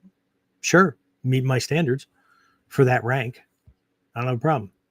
But I'm not the guy. If you want somebody who's just going to take the money, process the rank, and get it for you from Japan because you want a wall decoration and to feel good, I'm not your guy. Which is why I have less black belts. I have less, right? I don't have a worldwide network of people that are, So anyway, would I like one? No. More human beings that get involved, the more pissing contest and drama that gets involved. And as warriors, I ain't got time for that shit. Especially from people who want to be warriors. I get enough of but the problem is you're having a conversation with the wrong person. That's the problem. Okay. If you're not solution oriented, ninjutsu is probably not your game. Okay. I'll help you become more that way, but it's going to be uncomfortable. Okay. Remember, I'm just the fat old bald guy that everybody laughs at and doesn't think that much about. So no, that's not true either. Right. Anybody that goes from that direction, they don't know me so well. And they certainly don't know ninjutsu. Anyway, I think that's it. So I did allude to spring camp, right? Our spring yearly spring camp is May 2nd, 3rd, and 4th. It starts Friday evening for anybody who can get in early, 8 to 10 p.m. Yep, it's a late one. But anybody that signs up and comes in for spring camp, if you can make it in earlier, we have classes starting at the dojo at 5. And so they can do those classes, get some bonus classes at no extra cost. One of them is our Shinobi Kai Black Belt class. Saturday, Sunday. Again, the theme for that one is Koppojutsu, right? Kotoryu. I think it's Kotoryu Secrets. We're going to dive deep into that stuff. And Yari. And then fall camp, I know I have a theme for that. I just don't have it right in front of me. Fall camp is that October 17th, James? The weekend 17th, 18th, 19th? Is that right? Sounds right. Yes. Okay. Sounds right. Okay. And then Daikomyo-sai, our yearly kickoff, yes, pun intended, weekend intensive is January 9th, 10th, and 11th. Those are the big things that we have on the schedule for the moment. Currently, maybe looking at one of my folks is actually in the Poconos, so toward the New Jersey, Delaware area, but she's looking at sponsoring or hosting Mikyo related kind of things, right? So my schedule is open at the moment for anybody who, you know, getting to getting Allah to the mountain is difficult, so they want to bring the mountain to whatever. So anybody that's interested in hosting a seminar in your area, we can have a discussion because I have a mailing list of people all over the place, and I've hosted my fair share. That's how I got extra training back in the day because I was in the military. So I only had so much time to travel for leave. So figuring out how to and setting up a system to bring teachers to me and hosting a seminar, which means like as long as everything worked out well, my training was free. And I got all this extra time because I had to drive the teacher around and right take him to meals, and he didn't want to go right back to his hotel room any more than I would. Right after training and stuff. So there was lots of extra discussions and, free training and insights and all that kind of cool stuff. So not to mention all the discussions and stuff to and from the airport, which was almost an hour and a half in each direction. A lot of extra stuff. But my point is I have this experience with what's needed and those kind of things and how to make it work out. So if anybody's interested in that, you can always shoot us an email as well. I guess should we use the support one or the info one, James? Either way, you can send it to support or info at warrior-concepts-online.com. Not the Online Ninja Academy one. Send it to our the main one, right? And then we can just kind of, again, we can schedule a Zoom chat. I prefer those because I get more information from somebody if we do like a face-to-face conversation than I do if somebody's just talking on the phone, because they could be scrolling on their fucking phone for all I know, right? And, not a big fan of somebody who cannot engage in interpersonal communication. It's probably a good sign about how connected or disconnected they'll be as a student. Okay. Chinese have a saying, the way we do anything is a really good sign as to the way we do everything. So I think that's it. So hopefully you make it. You can get information about I've got two pages on the website for the spring camp. If you're thinking about coming in for that one, you can go to onlineninjaacademy.com/events, and it should be the first one that's up there. And that's kind of the shortcut, right? Just kind of paraphrases everything. And then if you need more information, you can go to same one, onlineninjaacademy.com/spring camp. And I think it's spring-camp. It's usually the way I do my little pieces there. Okay. And then the last thing is keep an eye out for the email, if you're on my email list, or the social posting and whatnot, that things are up and ready, that you can go and access the free guide on the Ninjutsu Combat Matrix, where I've lined up many of the Ryuha as far as primary options or tactics for dealing with very specific type of fighter types or attack scenario dynamics, that kind of thing.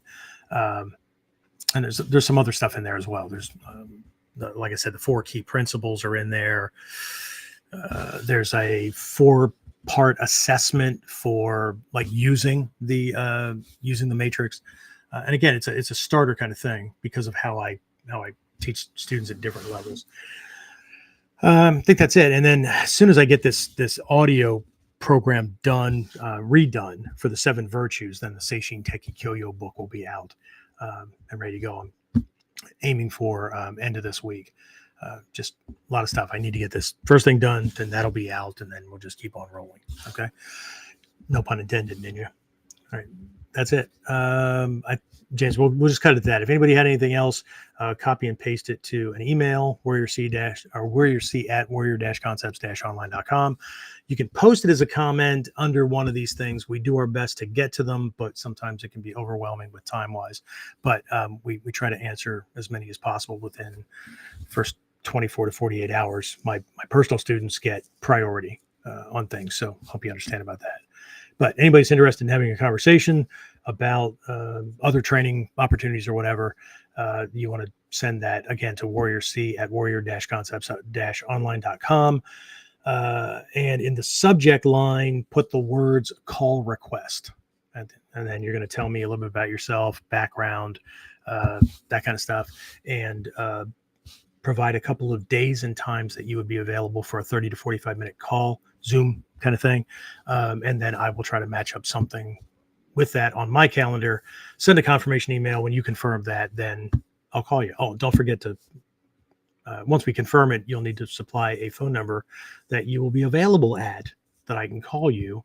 Now, I won't be calling you a lot, right? And if you don't pick up, I'll send a thing saying, hey, I get it, life happens. If you diss a second one, I guess you'll call me or try to set something up again some other time. I don't chase people. Okay.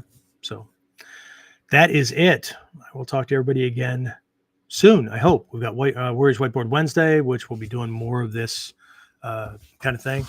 This week, we're gonna generate some. We're gonna generate, like, for Friday's class.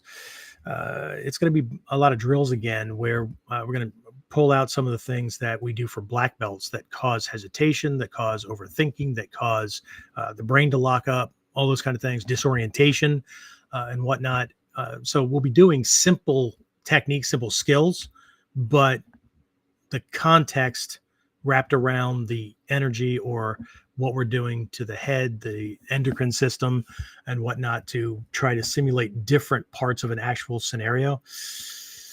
Yeah, that'll be different. So obviously only the guys that are actually in the class training at the dojo will be experiencing it all, but feel free to try to duplicate it if you're doing solo training or whatever, or get the training so that you can integrate it into a training group or with your other training partners and stuff. Okay. All right. That's it. James, thanks a lot again. I appreciate all your help. I couldn't do a lot of this stuff without James, and James doing like side projects for me and stuff. I'm like, right? Maybe I'll throw a couple of seminars and stuff. Not like I don't. Anyway, that's it. I will talk to everybody again very soon. Hopefully. If not, it was nice meeting you. Otherwise, next time on KUDEN. Get more of KUDEN Radio, subscribe through your favorite podcasting site, or join our clan of serious modern warriors at online